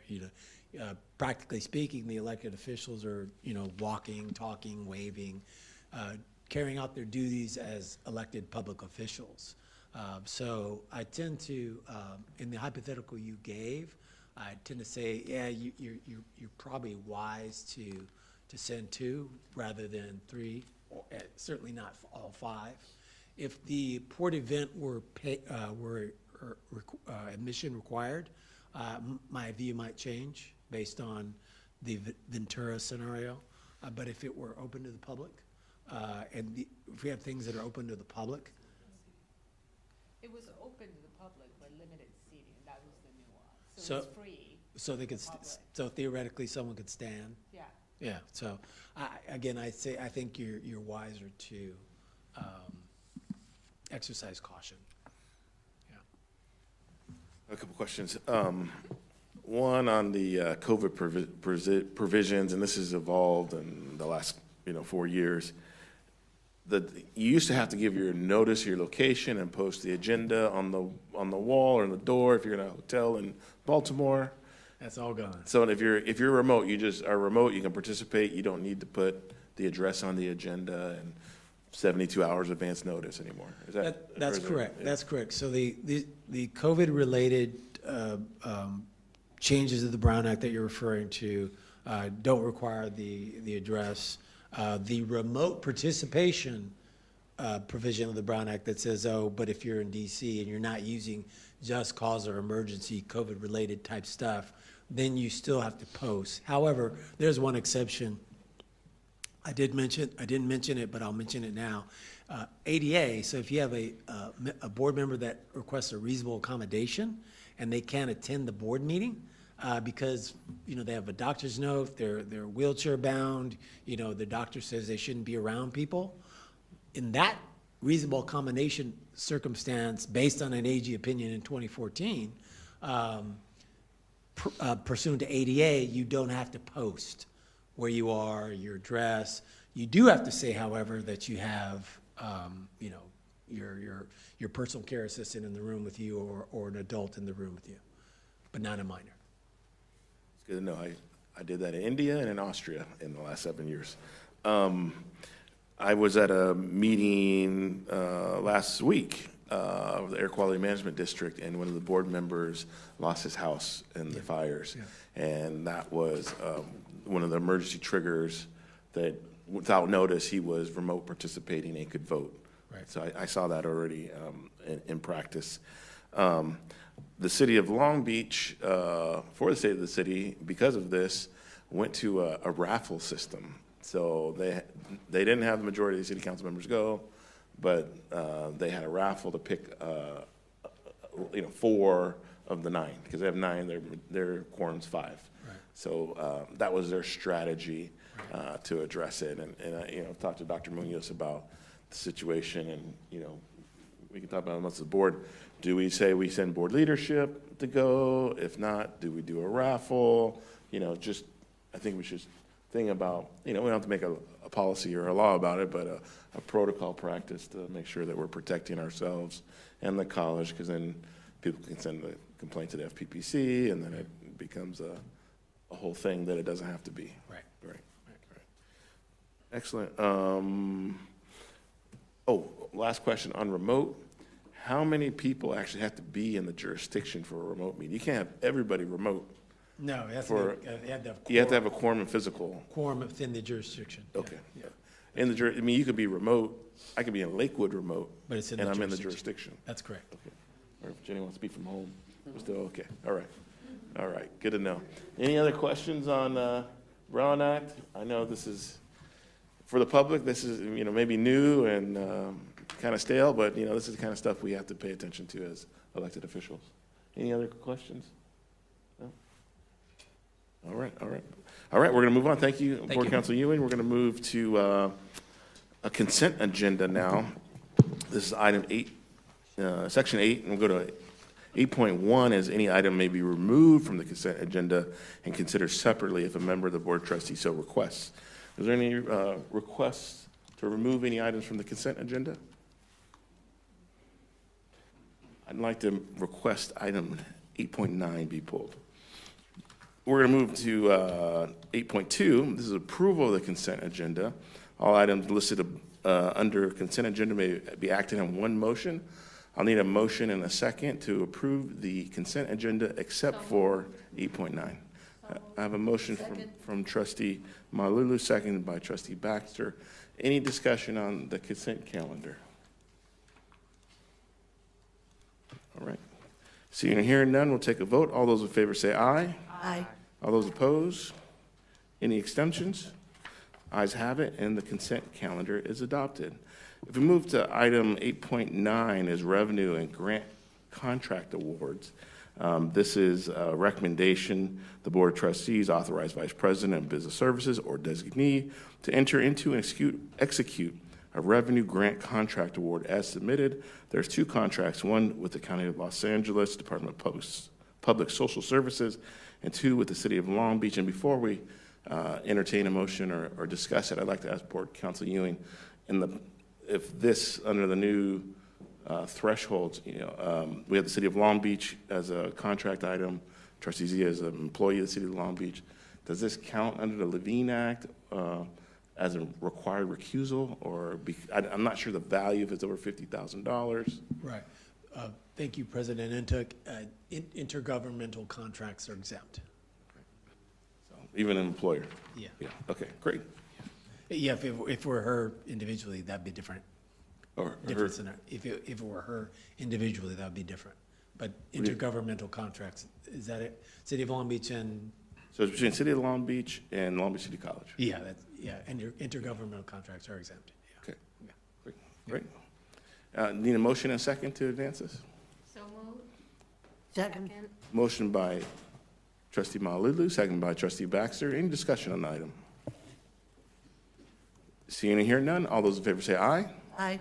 Aye. All those opposed? Any abstentions? The ayes have it, and the contracts are adopted. Moving to section 9. 1 second. Human resources.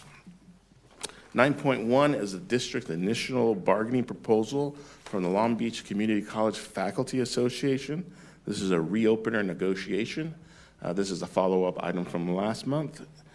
This is a recommendation. The Board of Trustees adopt the initial bargaining proposal to Long Beach by the Long Beach City College Faculty Association as submitted in accordance with applicable state laws and regulations.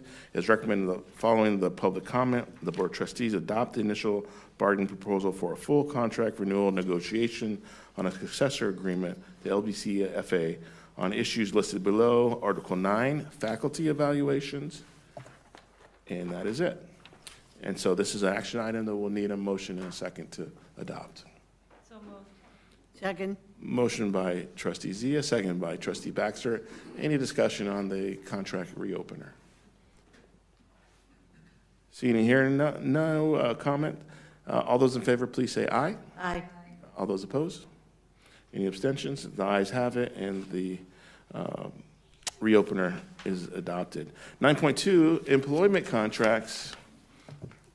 This is also an action item. It's recommended the Board Trustee approve and ratify the employment contracts of the following as submitted. Give me a moment to read through the 3 items. We do have 3 contracts, employees that have the term of employment, salary, along with health and welfare benefits and life insurance.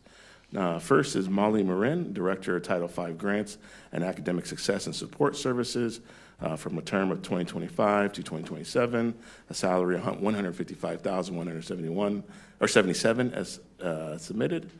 Suman Mundanari, Director of Adult and Continuing Education, from 2025 to 2027, a salary of $160,588 annually. Nina Richardson, Intern Dean of Enrollment Services, for a term of 2025 through 2026, for a salary of $238 per year. This is the action item. I'll need a motion and a second to move forward. So moved. Second. Motion by Trustee Zia, seconded by Trustee Baxter. Any discussion on the employment contracts? Seeing and hearing none, we'll take a vote. All those in favor, please say aye. President Intuk, I had raised my hand. I'm sorry I'm not in your line of sight. I looked your way out. I didn't see it, but we're moving forward. So No problem. That's, we're going to go to, I already started the vote. So all those in favor say aye. Aye. Aye. All those opposed? Congratulations. The contracts are adopted. Yes, thank you, Suman. And really, thank you, Suman's daughter, for sitting with us tonight for so long. Thank you. Moving to item 10, this is Academic Senate. 10.1 is Cal-IGETC modifications. This is an action item. It's recommended the Board of Trustees adopt the modification of the courses of Cal-IGETC general education pattern. This is for students who are transferring to both CSU and UC and the new law that is merging the transfer requirements. This is an action item that I'll need a motion and a second to advance. So moved. Second. Motion by Trustee Zia, seconded by Trustee Baxter. Dr. Munoz, can I just ask a little context on this change? I actually would love to give some context, but I'm going to defer to Dr. Douglas since this is in his area so that he could speak to the item a little bit in more detail. Thank you, Dr. Munoz. So yes, so we're making ourselves compliant with Cal-IGETC. Our faculty have done an amazing job of aligning our curriculum and making revisions to curriculum so that we're Cal-IGETC compliant. So this is coming forward as a result of the work that's been done through our curriculum committee and our course eval committees. Excellent. Thank you, Dr. Douglas. Any other questions or comments before we vote on the item? Seeing and hearing none, all those in favor say aye. Aye. All those opposed? Any abstentions? The item is adopted. Moving to item 10.2, new modified and inactive courses and distant learning addendum. This is an action item from the Academic Senate. The recommendation of the Board of Trustees approve new modified inactive courses and distant learning addenda effective fall 2025 as submitted. These courses were created, modified, and enacted and appended with the distant learning addendum to meet the Title V requirements. These include courses in fire safety, American Sign Language, finger spelling, interpreting, reading, math, world literature, GED requirements. It's making inactive some English, computer for ESL, comprehensive grammar, and then adding distant learning addenda for American Sign Language, finger spelling, interpreting, finite math, business calculus, calculus prep, and second courses in calculus. So we'll need a motion and a second to adopt these changes. So moved. Motion by Trustee Baxter, seconded by Vice President Morton. Did I hear that correct? Any discussion on these changes? Seeing and hearing none, all those in favor say aye. Aye. All those opposed? Any abstentions? The ayes have it. The modifications are adopted. Moving to 10.3, this is the LBCC General Education Pattern adoption. It's also from the Academic Senate. It is recommended the Board of Trustees approve the submission of the Long Beach City College General Education Pattern as submitted. These are revisions to Title V, Section 55060 through Section 55062 for associate degrees. And this is for the existing Plan A General Education Pattern transfer. This is an action item. We need a motion and a second to adopt. So moved. Second. Motion by Trustee Zia, seconded by Trustee Baxter. Any discussion on the GE transfer plan? Seeing and hearing none, we'll take a vote. All those in favor say aye. Aye. All those opposed? Any abstentions? The ayes have it. The plan has been modified. Moving to 10.4, LBCC GE modifications. This is for general education. It's recommended the Board of Trustees approve the modification of courses on the LBCC GE general education area. The addition, modification, removal of courses for LBCC GE areas enhances student choice in meeting their minimum requirements for a local associate's degree. We'll need a motion and a second to. Second. Motion by Trustee Zia, seconded by Trustee Baxter. Any discussion on the GE modifications? Seeing here none, we'll take a voice vote. All those in favor say aye. Aye. All those opposed? Any abstentions? The ayes have it. It's been adopted. Moving to item 10.5, new and modified inactive programs of study. This is a recommendation the Board of Trustees adopt a new modified inactive programs effective fall 2025. Inventory of new programs, Cal GETSI, Certificate of Achievement, Dance Certificate of Achievement, Modifying Reading and Health Sciences Certificate, Spanish and Dance Certificate modifications as well. We'll need a motion and a second to adopt this. So moved. Second. Motion by Vice President Morton, seconded by Trustee Zia. Any discussion on the item? Seeing and hearing none, all those in favor say aye. Aye. All those opposed? Any abstentions? Ayes have it, and the modifications are adopted to program study. Last is revised ISO, is institutional student learning outcomes. This is an information item that we do not need to vote on, but it's about better serving LBCC students by taking strategic action informed by data gathering via assessment of skills demonstrated through their coursework. I know this is related to accreditation, making sure that we're in line and revising those. Dr. Munoz, is this coming back for a future item, or this is just public sharing? This is just an information item. Okay. This is an information item. As you know, revised ISLOs keep us compliant with accreditation. So this just is to come as information before the board. Great, thank you so much. We'll move on. Section 11, Academic Affairs, 11.1, no items. Moving to Section 12, Administrative and Business Services. This is the first two items for Measure AC. 12.1 is the certification of the canvass of votes from the November 5th, 2024 election on Measure AC.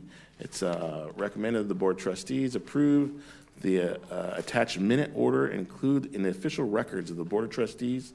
The Registrar of Voters of Los Angeles County has certified the results of the election conducted on November 5th, 2024, at which qualified voters of the district were asked to approve an issuance of general obligation bonds of the district in the amount of $990 million pursuant to Section 15-300 of the Election Code. The voters certified the total with 69.3% of the vote in favor and 30.7% opposed. Per the Election Code, upon receipt of the certification from the registrar, shall enter the results into the minutes of the board. We need a motion and a second to adopt. So moved. Ooh, I had a tie. Okay, I'm going to go with Trustee Baxter and seconded by Trustee Malulu. Any discussion on the Measure AC election result certification? All right. I will note it was the highest winning percentage of any bond measure in LA County Community College. So, yeah, good job, guys. All right, thank you to the voters. All right, no further discussion. We'll take a vote. All those in favor say aye. Aye. All those opposed? Any abstentions? The ayes have it. The minute order is adopted. 12.2 is a resolution establishing the district's existing Citizen Oversight Committee to also serve as the Bond Oversight Committee for Measure AC. This is an action item. It's recommended the Board of Trustees adopt Resolution 012225B, assigning to the district's existing Citizens Oversight Committee additional duties with respect to the bonds issued under Measure AC. And I'm sorry, I'm going to have to read this long section. Section 152278A of the Education Code of the state requires within 60 days following the date upon the governing board certification of the election of the bond election, the governing board shall establish and appoint members of a Citizens Oversight Committee, also known as the Oversight Committee, to provide oversight of the expenditures and management of bond proceedings. This resolution is being considered within the parameters of Section 778A of the Education Code and establishes the existing Oversight Committee as the Oversight Committee for bond measures issued under AC, as well as the district's previously issued and authorized bond measures. The current members of the Oversight Committee will continue to serve their current terms and their current positions operating under the existing bylaws of the Oversight Committee previously adopted by the Board of Trustees. And so this is a resolution that we need to take action on. I need a motion and a second to adopt. So moved. Second. Motion by Vice President Morton, second by Trustee Zia. Any discussion on the Oversight Committee? Dr. Munoz, do they know they're getting these additional requirements? The committee members? The Oversight Committee members? Okay, great. All right. Any discussion, questions, comments? Seeing and hearing none, all those in favor say aye. Aye. All those opposed? Any abstentions? Ayes have it, and the resolution is adopted.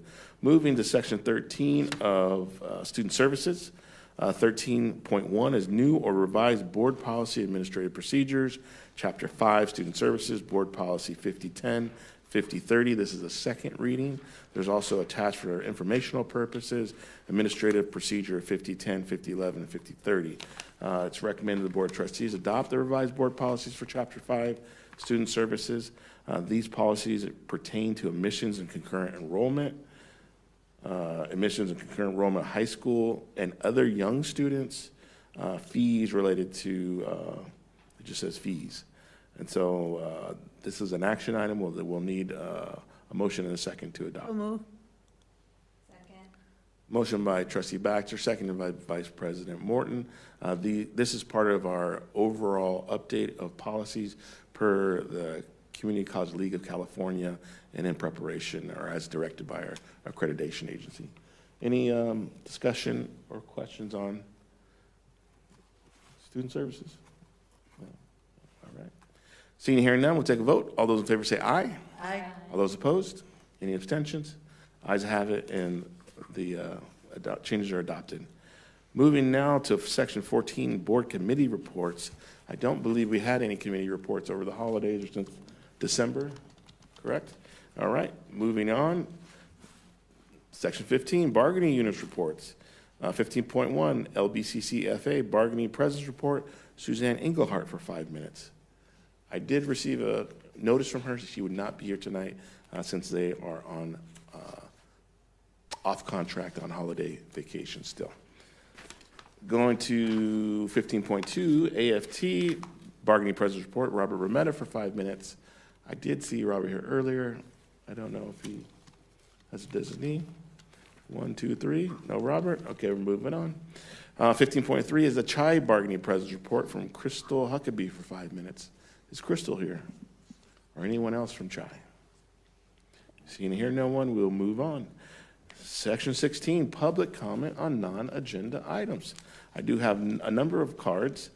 This is public comment on non-agenda items. Speakers have 3 minutes of time and up to 20 minutes to be allowed per subject at the consent of the majority of the board. And I did receive a number of public comment cards.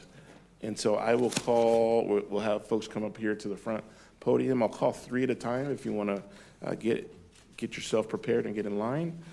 I do have a Tony, a Park, and a AN. Tony, Park, and AN. You are, your opportunity to speak for 3 minutes to the board. And please just let me know which name goes with who so we know we got through everybody. Tony? All right. Welcome. Good evening, everyone. It pleased me earlier, I know it was like hours ago now, but pleased me to hear earlier that LBCC is a finalist for a national award in equity. I think everyone deserves an equitable opportunity for success. I also want that success for my peers in a college that pledges towards clean and humanitarian investments, a college that recognizes and understands the power and value money has, that recognizes students care about where a college funds it. I believe policies should be put forward prohibiting investments in businesses that allow inhumane practices. This includes investing in companies that threaten our environment, such as fossil fuels and weapons manufacturers, and ones that continuously violate human rights, like exploitations of immigrants for their labor or settler colonialism. A reformed approval process for investments could be made that requires more research into businesses and ensures that they are worthy of approval that would reflect LBCC's dedication to its students, faculty, and community members of our city. As an aside, I hope more educational resources will be available for formerly incarcerated students, especially for any of those who are or were firefighters, considering the 30% of incarcerated firefighters that are working currently fighting the fires in the Palisades. And I would also like to ask, again, why LBCC still hasn't made a statement about Palestine. Once again, now that a ceasefire is occurring, violated but occurring, where is our support for people who have been facing genocide? I urge the board to look at LBCC's investments and continue to divest from companies based in Israel. Let me make that clear that this demand is not anti-Semitic. It is against Zionism and the apartheid. So please do not brush off our words with dismissive arguments, and thank you. Thank you. Next, we have Park for 3 minutes. Parker's the name, by the way. I second my colleagues' comments about the funding of these companies that are continuing to commit war crimes in the Palestinian region. There is a ceasefire deal, thank God. I don't know if it's going to hold up, but nonetheless, I do pray that there will be peace in that land one day. Again, as my colleague said, I do call on the board and LBCC at large to denounce what is going on in the Palestinian region. And I also call upon the board to enact measures that will make sure that the stocks invested in these certain companies, the stocks of these certain companies, let me try that again. I want the board to implement measures that will prevent LBCC from funding companies that are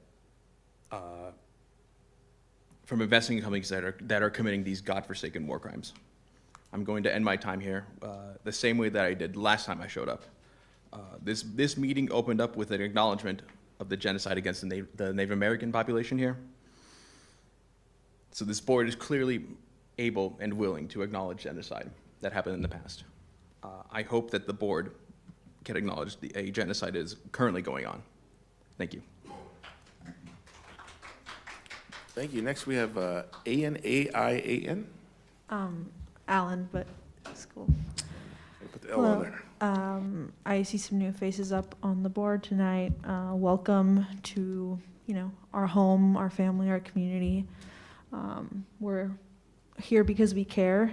We care about you, and we care about Palestinians. So just to sort of inform you on why it is that we come out to these meetings when it might not seem so clear to many people what LBCC has to do with the genocide in Palestine.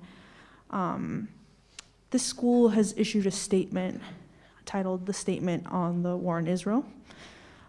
We reject the statement that has been made on Long Beach City College's Instagram, and one of our demands being that we ask Dr. Mike Munoz, the superintendent president, and support from the board in directing the public relations team to remove the statement, as the words "war in Israel" are genocide denial in real time.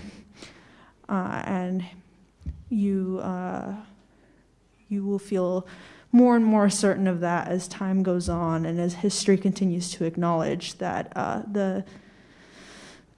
the war crimes, the apartheid state, and the genocide in Palestine took place right under our noses, and we refuse to call it what it was. We demand that Long Beach City College issue a statement retracting those words and clarifying that they acknowledge the genocide and commit to supporting not only their own students, but our entire community in facing such a time, which is extremely traumatic, and commits to fighting it and in in our fight, we demand that Long Beach City College codifies in its district governing policies a provision against future investments and commits to divesting current investments that are complicit in the settler colony of Israel, fossil fuel giants and weapons manufacturers, and other regimes that are found to violate human rights, as well as I didn't want to talk about it because I don't think it's worth talking about, but as far as Palestinian advocacy being defined as anti-Semitism on campus, we ask that you do not disrespect our Jewish comrades and dismiss their efforts and not conflate Judaism with Zionism, as that is anti-Semitic and extremely dangerous for our Jewish community. Thank you. That's time. Thank you. Next three, I have Skylar, BD, and Al. Skylar. For 3 minutes.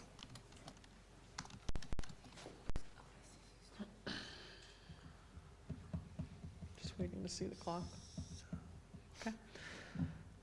With Donald Trump being inaugurated recently this past week, we live in some very uncertain times, some very scary times. There's a lot going on in this state, in this nearby cities with the fires, in this country with all of the fears that are being placed upon immigrants in this country. There's a lot happening all around the world, in Palestine, the genocide that's taking place, and it can feel very overwhelming, very debilitating, very demotivating to make change, to speak up, to use your voice, to use the power that you have, to garner your community together. And that's how people like Donald Trump want us to feel. They want us to feel that there's nothing we can do because there's too much going on. What can we do as an individual? We can't solve all the world's problems. I mean, that's not reasonable. But if we come together, we can, it's our responsibility to do everything that we can to help people that are unable to help themselves, that are being forced into extreme harsh conditions. And I don't think this is a big ask of the board. I know that you all care about our community in Long Beach, our nation as a whole, the world as a whole. So I know that you care, and I know that you have the desire and the will to try and affect change. And it's very important that you don't lose that hope that things can get better. Thank you. And I was born in 2001. Thank you, Skylar. Next, BD. Hello. My name is Belladonna, by the way. Last board meeting I attended, a photograph was taken of me and other friends of mine who spoke out on LBCC's failure to acknowledge the genocide in Palestine. It seems our beauty continues to be captured. We demand the removal of LBCC's statement in support of Israel and the release of a statement of acknowledging the Palestinian genocide, and who continue to demand an adoption of investment policy to divest and prohibit investment in the settler colonial project of Israel and other projects of colonialism, divestment from weapons manufacturers, fossil fuel giants, and other corporations known to violate human rights. Every moment captured creates a picture of history that speaks for itself. There are images of previous human rights movements that we can conjure instantly in our minds. I want you to live in the image that is being created at this moment. As history is born with the passing seconds, we feel the push and pull of the polluted tides and our empty stomachs. We feel the ash coat the insides of our closing throats as our open hands callous into fists. When I first saw real change happen, it had to escape from its chrysalis, and it was covered in blood.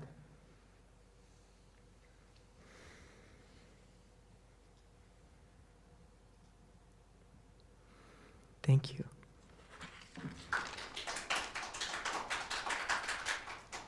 Next, I'm reading as written on the card, Al the Zionist, for 3 minutes. Good evening, board members. I'm Al the Zionist, and I'm not just a Zionist, I'm a proud Zionist because I believe Jews have a right to live in their historical homeland. I want to make it clear that, yes, Zionism and anti-Zionism and anti-Semitism are not necessarily one and the same, but what we've heard tonight is one and the same. Yes, there are some Jews, very extreme minority of Jews, who believe that right now is not the time for Jews to live in their homeland, to establish an independent state in their homeland, but these people don't have a theological reason for that. They just want to murder Jews. When they say that Jews are settler colonialists, that's code word for sending Jews back to the gas chambers. Make no mistake about that. And calls for ceasefire is basically calls for Hamas to murder Jews and Jews not defending themselves.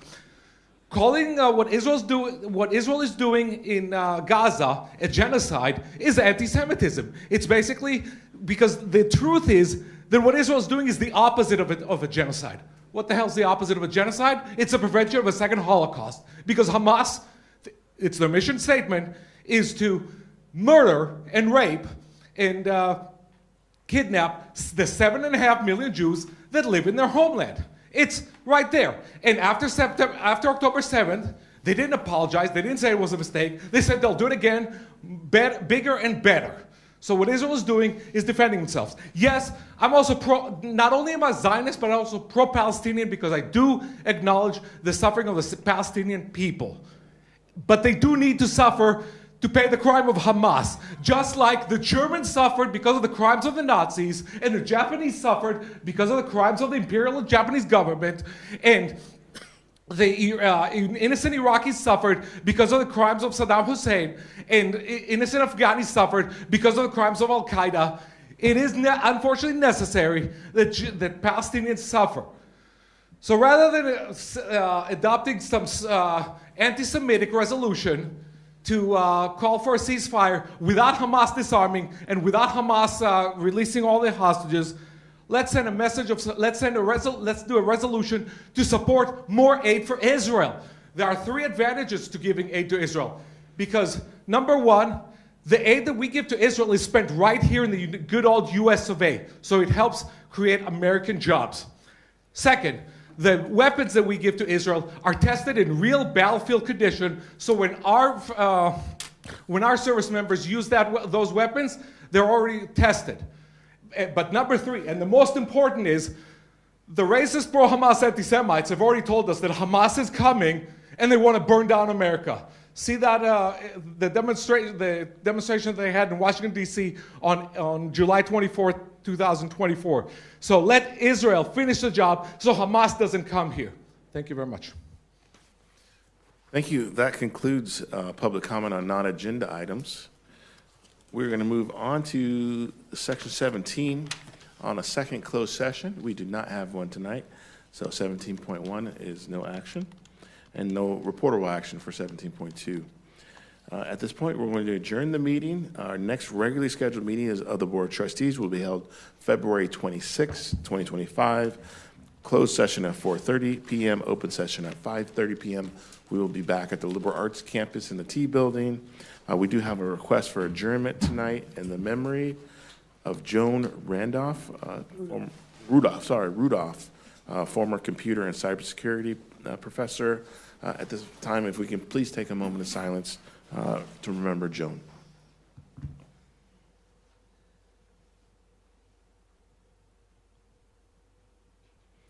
And with that, thank you. This adjourns the meeting. Have a good evening, everyone.